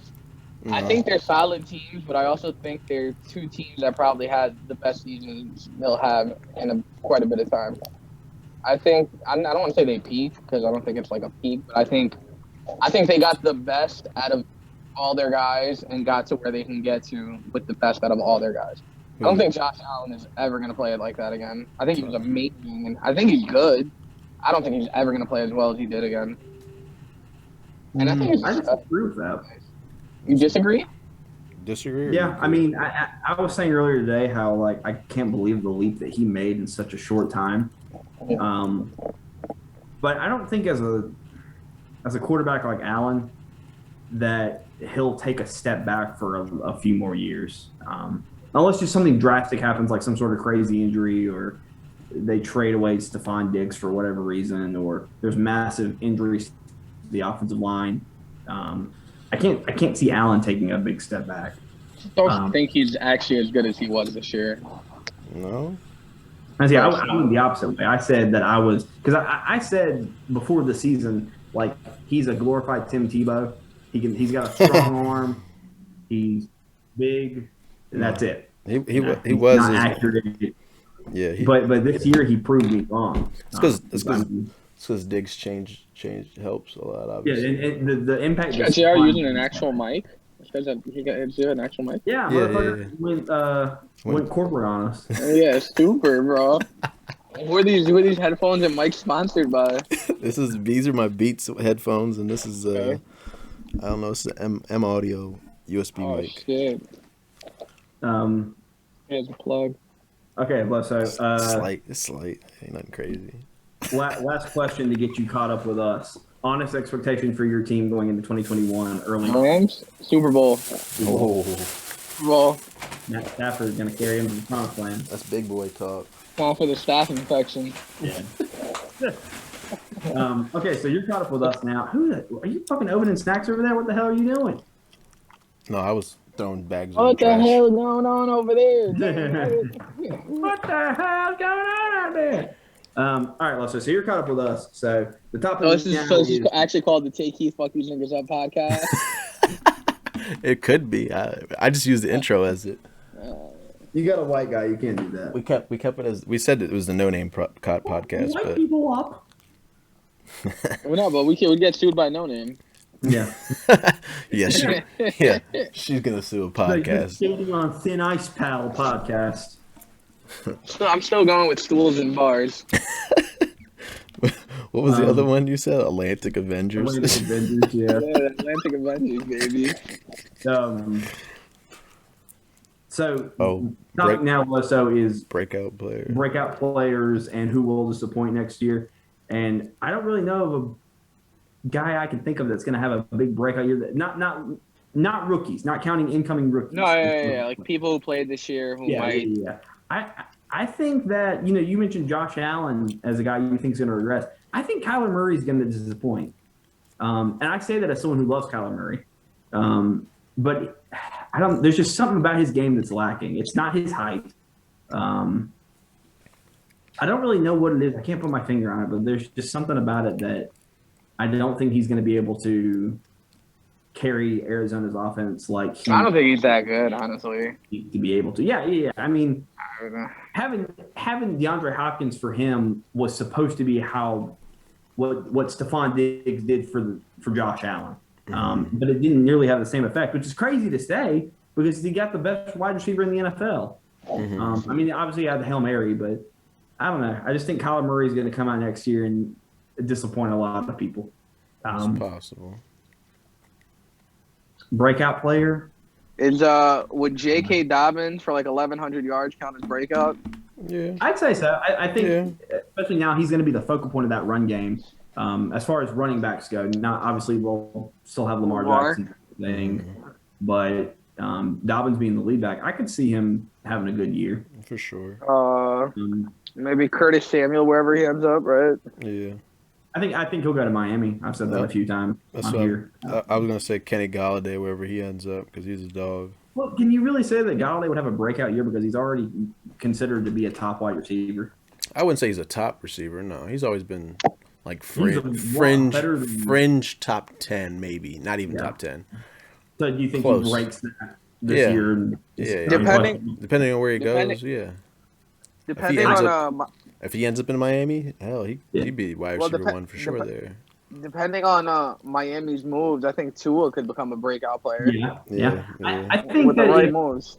I think that if Green Bay doesn't go wide receiver round 1 or 2, that Marquise Valdez-Scantling could have a pretty big year opposite of Devontae Adams. They still got a good receiver though, yeah. There's just a lot about his game that I really like. He has flashes of brilliance, and you can contribute it to Rodgers. But How about AJ Dillon? Oh my God, there's so many people that can have breakout seasons. Yeah. I don't know about AJ There's a Dillon. lot. AJ Dillon's a baller. He's a bruiser for sure. Yeah. I don't know. Are they keeping? Are they keeping? Aaron Jones? No. No, Aaron Jones can be a No, free agent. They can't. That's They don't gonna even be- cap it's gonna be- space. It can be Williams and Dillon, right? Yep. Yeah, Yeah, I can see Dillon pulling out that's then. good production there too with those two back there. Yeah. I'm trying to like go through each team in my head and think. Yeah, I T. know it's coming. Higgins, I think could have a pretty big year Who? in Who? Cincinnati. T. Higgins, their wide receiver. Oh, or I would have Tyler Boyd. He's the main number one. You might as well say him for the most part. Well, no, but I could see Higgins having like because teams are going to keep on Boyd. if Yeah, they don't- yeah, Any yeah. any defensive breakouts? Could you consider Devin White? Would you Yeah. if he has a big year? Because he's already He already had a playoffs big year is- this year, entire Yeah, year. yeah, and the way he played in the playoffs too is just. I love watching Devin White play because he just reminds me so much. He's a of monster. how he plays sideline to sideline, and he's an off-ball linebacker. So fucking So to fast. do what Yeah. he does at that position is The man had 9 sacks. He's basically an inside linebacker though. He just plays Do they outside run a next to. 3-4? No, they can run a 3-4, but they run. I think they ran both. I think they ran a 4-3 though. But then again, no team really plays base defense anymore anyway. So it's No, more, there's so much. it's always a hybrid now. Nobody Right, yeah, you nobody have to plays how straight 4-3 complex or offenses 3-4. are now. Yeah, exactly. Every offense has 3 receivers on the field, so you can't have 3 or 4 linebackers out there the entire time. You're gonna have to have Right. 4 or 5 DBs at all times. I think some of these linebackers for Tennessee could have really big seasons. Rashawn Evans, Harold Landry. How about for Detroit? What if I could with a pretty shitty quarterback like T.J. Hawkinson can fucking Yeah, he could have. He's He the only could target. fly. Shit, he's the only target because Galladay and Well, Marvin Jones. Galladay's going to be gone. Marvin Jones is probably gonna be gone. gone. Yeah. Well, that is until they take a wide receiver round 1. Or DeAndre Swift, the running back there, yeah. Depending on if they run the ball. I mean, it's Stafford's gone. They got a whole new regime there. They could be DeAndre Swift. Who else could have a breakout year? Montez. Not Justin Jefferson. Who else? I almost said Dalvin Cook. Definitely not Dalvin Cook.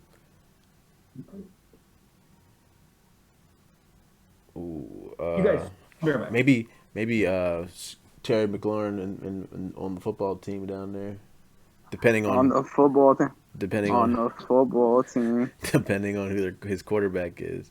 I think Ron Rivera said him and Cam Newton might, Rivera. him and Ron Rivera Cam Newton might go down to the football team and play with. I heard they said Ron that's Riverboat. dead.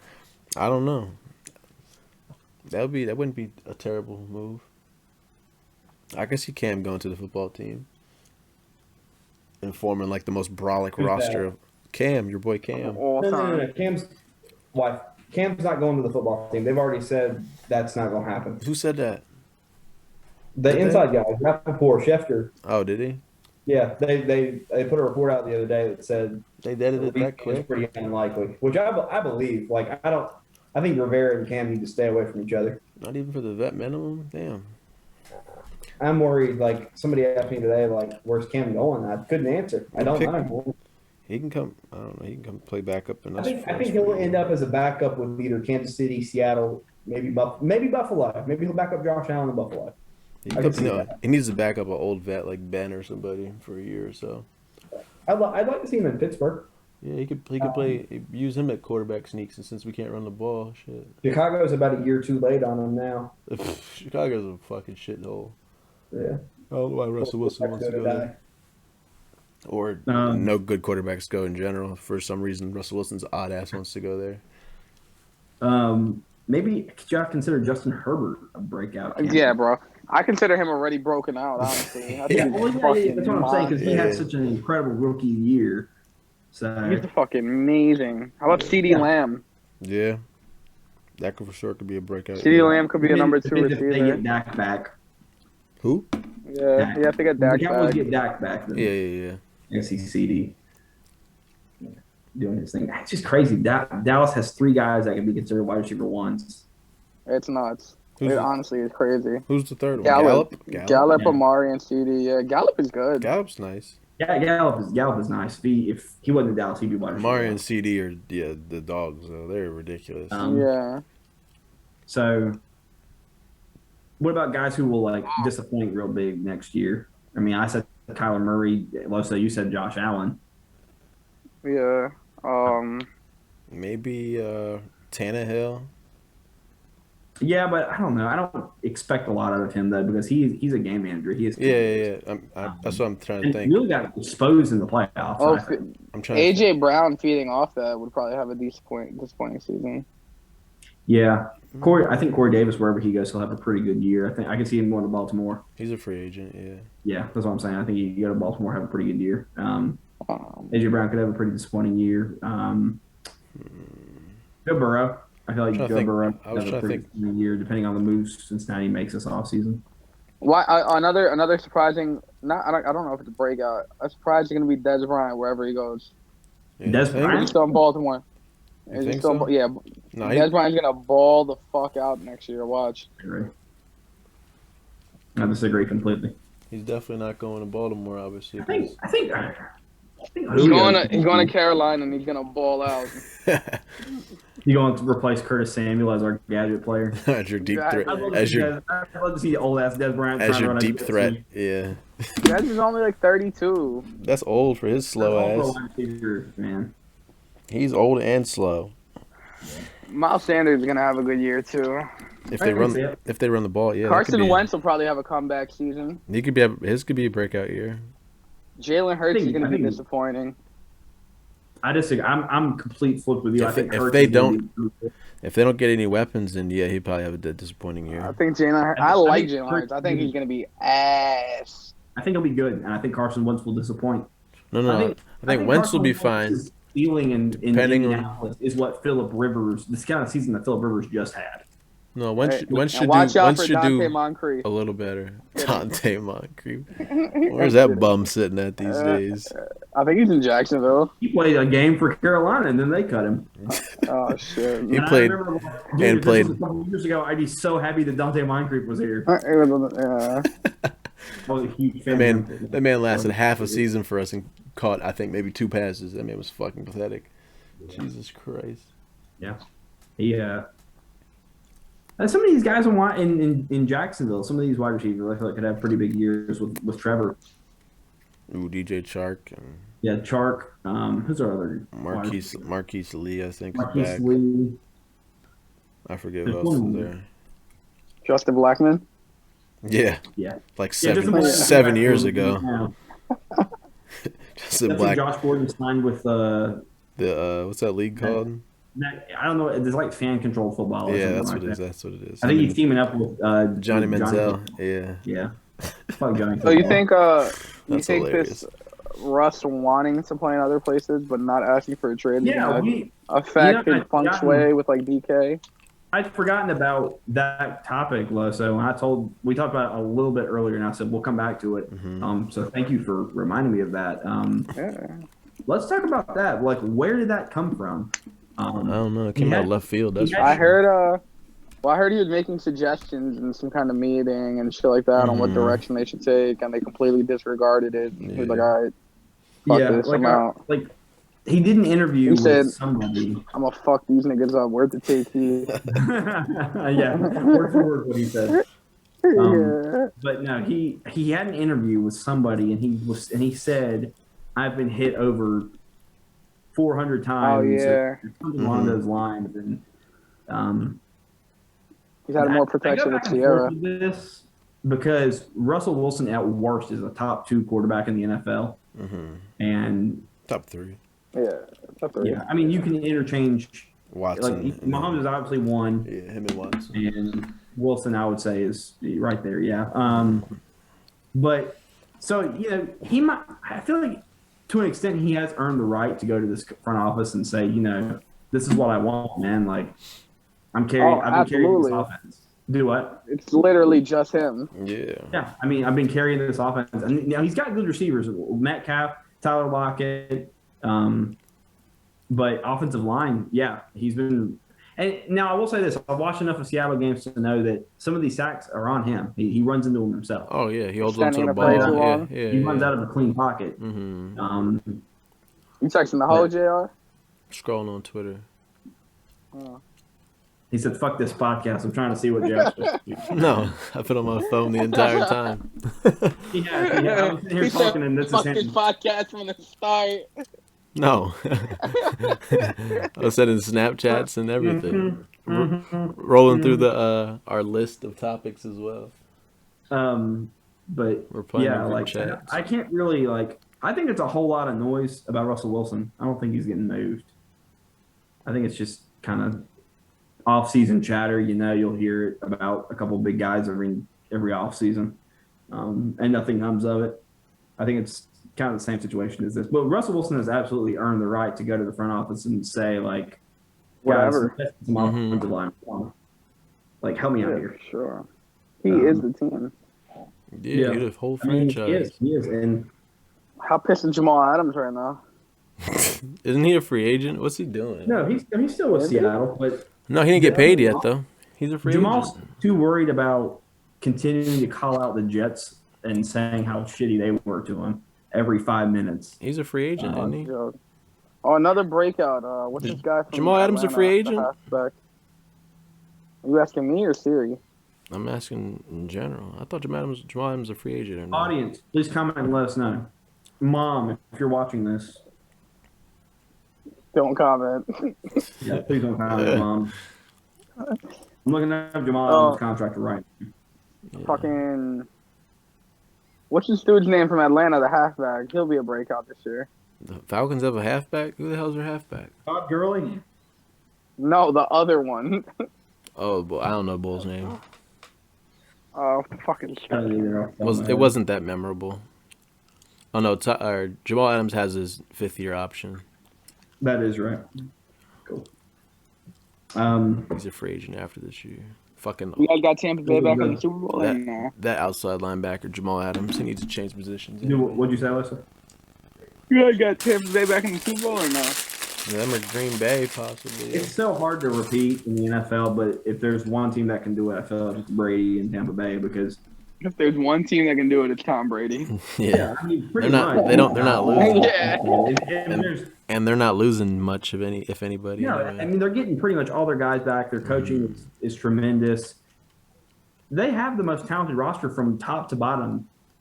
That's what I was saying earlier. Like offensively and defensively, there's not really many weaknesses. Yeah. With the Tom Brady's?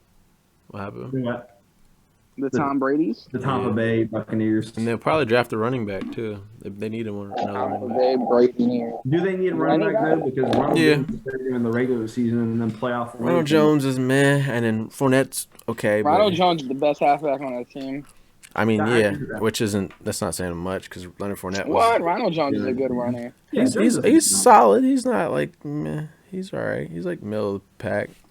No, you're crazy. I mean, when your wide And then- receivers are Mike Evans, Chris Godwin, Antonio Brown, Rob Gronkowski, Cameron Brate, Yeah. and A How bunch well of do you have dudes. to run? I could Scotty, run. hello, Scotty Miller. How you Miller. did? Scotty Miller took over the Julian Edelman role like it The was white nothing. Tyreek Hill. Yeah. They Scotty got, Miller is the best wide receiver 5 in football. they by got far. they got too many receivers in Tampa Bay. They got a lot. They might lose. AB might lose. So we'll talk about guys who aren't rookies. Now let's talk about who guys are going to be rookies. coming into the league, who are some kind of under the radar rookies that you guys think could explode onto the scene, and who are some rookies that are highly touted that you guys think will disappoint entirely? I would say guys who can disappoint. I'm gonna get shit for this, but Trevor Lawrence. Trevor Lawrence. Yeah, I agree 100%. No, I agree. For this reason. Not for his talent level, not for who he is as a quarterback. Well, no, he's just in Jacksonville. Because he's going to be coached by Urban Meyer. That's it. Well, yeah, Urban Meyer's a great coach, though, but I don't know about NFL wise. Yeah. I think hiring him was a huge mistake. Why is that? What has he done to prove that he can coach at the next level? Well, no, he hasn't. What kind of staff has he put around him? Not a good one. He hasn't. There's already been issues with his staff that he has. He hasn't coached. He hasn't coached in the NFL yet. Yeah. No, and I don't hiring an ex-college head coach who hasn't coached in years to make the jump to the NFL, and your first job is to turn around a franchise. I mean, yeah, but Urban Meyer, yeah. Quarterback prospects and Andrew Luck. Any college quarterback could do it. I mean, you'd expect him and Nick Saban. Those have been the two best college quarterbacks. They probably of like two of the top 5 of all time. Head coaches. Yeah, coaches. What I say? Quarterback. Quarterback. Yeah. I didn't know Nick Saban was a quarterback now for Alabama. No. Well, obviously, when Nick Saban went to Miami, that was a different time. And he failed there, obviously. But that was before he went to Alabama and balled out. That was in between. He left, I think, LSU and then went to Miami and then went to Alabama. But no, Urban Meyer could definitely do it. I don't know if Trevor Lawrence. I say whoever the Jets do it to is going to fail miserably, obviously, because it's going to be a repeat of Sam Darnold because they don't have. I think Zach Wilson could fail pretty. I mean, yeah. Also because he didn't play at the greatest competition, obviously in college at BYU, and he's going to the Jets where there's zero playmakers or skills at all. So it'd be another repeat of Sam Darnold. He's just a little more. He could run. He's a little more fluid. He's a little mobile, but. Right, but I can't give Wilson shit about his level of competition when I sit here and say that Trey Lance can be a great quarterback, and he played in the FCS, so I can't really. Yeah, no, we could say that about both of them have great potential, but I mean, they still gotta go and play at a high level. I'm not sold on Wilson. Yeah, no, I mean no, not quite. And then Trey Lance is more of a project anyway. He should sit wherever he goes at least a year. I agree. I could see I feel like him sitting a year behind Ryan in Atlanta could benefit Trey Lance. Yeah. Greatly. Loso, what do you think? Big college names that are going to disappoint coming out. Disappoint. I'm not much of a college expert, but just look at mock drafts and pick a name. I mean, you got 50. Am I screen sharing right now? You got a 50-50 chance. It's possible. Shit. No, but seriously, I agree with you on the Trevor Lawrence thing. I really do think he can very easily disappoint this next season.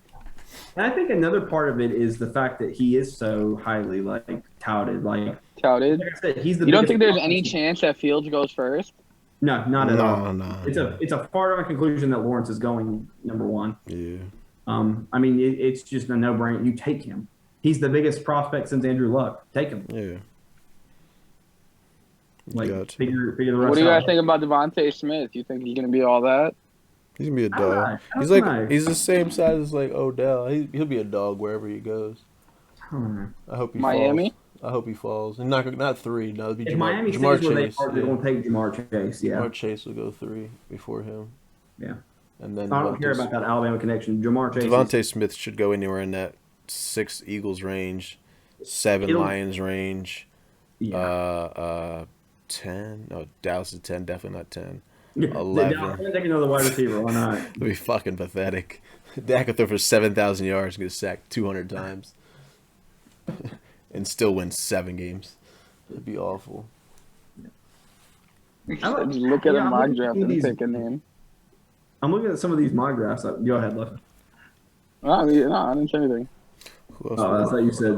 Sorry, I thought you said. I'm looking at some of these mock drafts I've done, and some of these guys in the later rounds, I feel like could be big guys in the NFL, like Jabril Cox, linebacker. LSU, yeah, he's a dog. I feel like he's going to fall, I would say, around 3. But I 2 think or 3, yeah. Linebacker. And we talked a little bit about it, JR, these wide receivers, Sage Surratt and Daz Newsome, who are probably going to go round 5.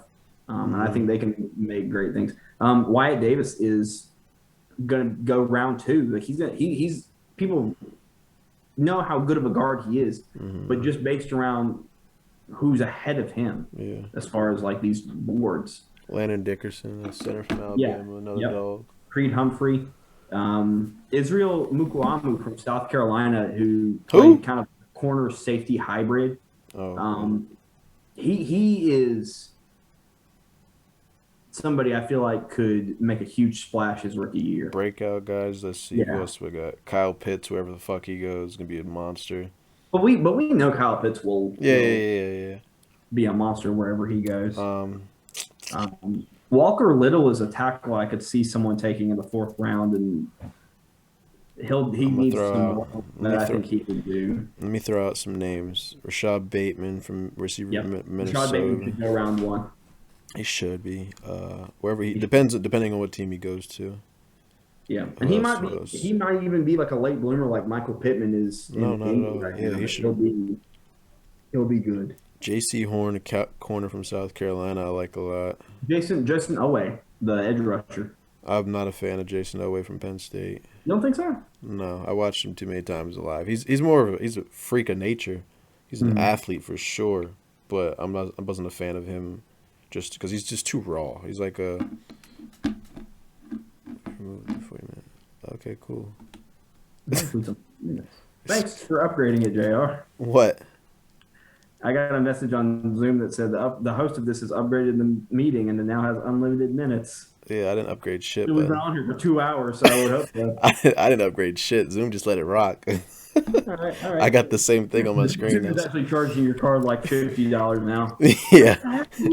Good thing I have to put in no payment info. I was about to ask you to put in my card information. They're about to hit me with a Venmo request or some shit. Yeah, right. Who else was I about to say? Oh, Kadarius Toney, the little receiver from Florida, is a fucking nightmare to tackle in open space. Tylan Wallace, another wide receiver. Everybody came at me for my tweet. That's crazy. What, you were drunk? Or you had to have been drunk. I low-key want to go to jail for like 3 years just to come out mad yoked up. Had to have been drunk. A little tipsy or something. Also, do I not follow you on Twitter anymore? Yeah, you better have. How would you I think. Do you? I don't know. I don't remember seeing. What's your name on there? What's your at? Oh, not a shameless plug. At Look Good Loso. That's LOL. Look Good Loso. Hey, Weezy out of here.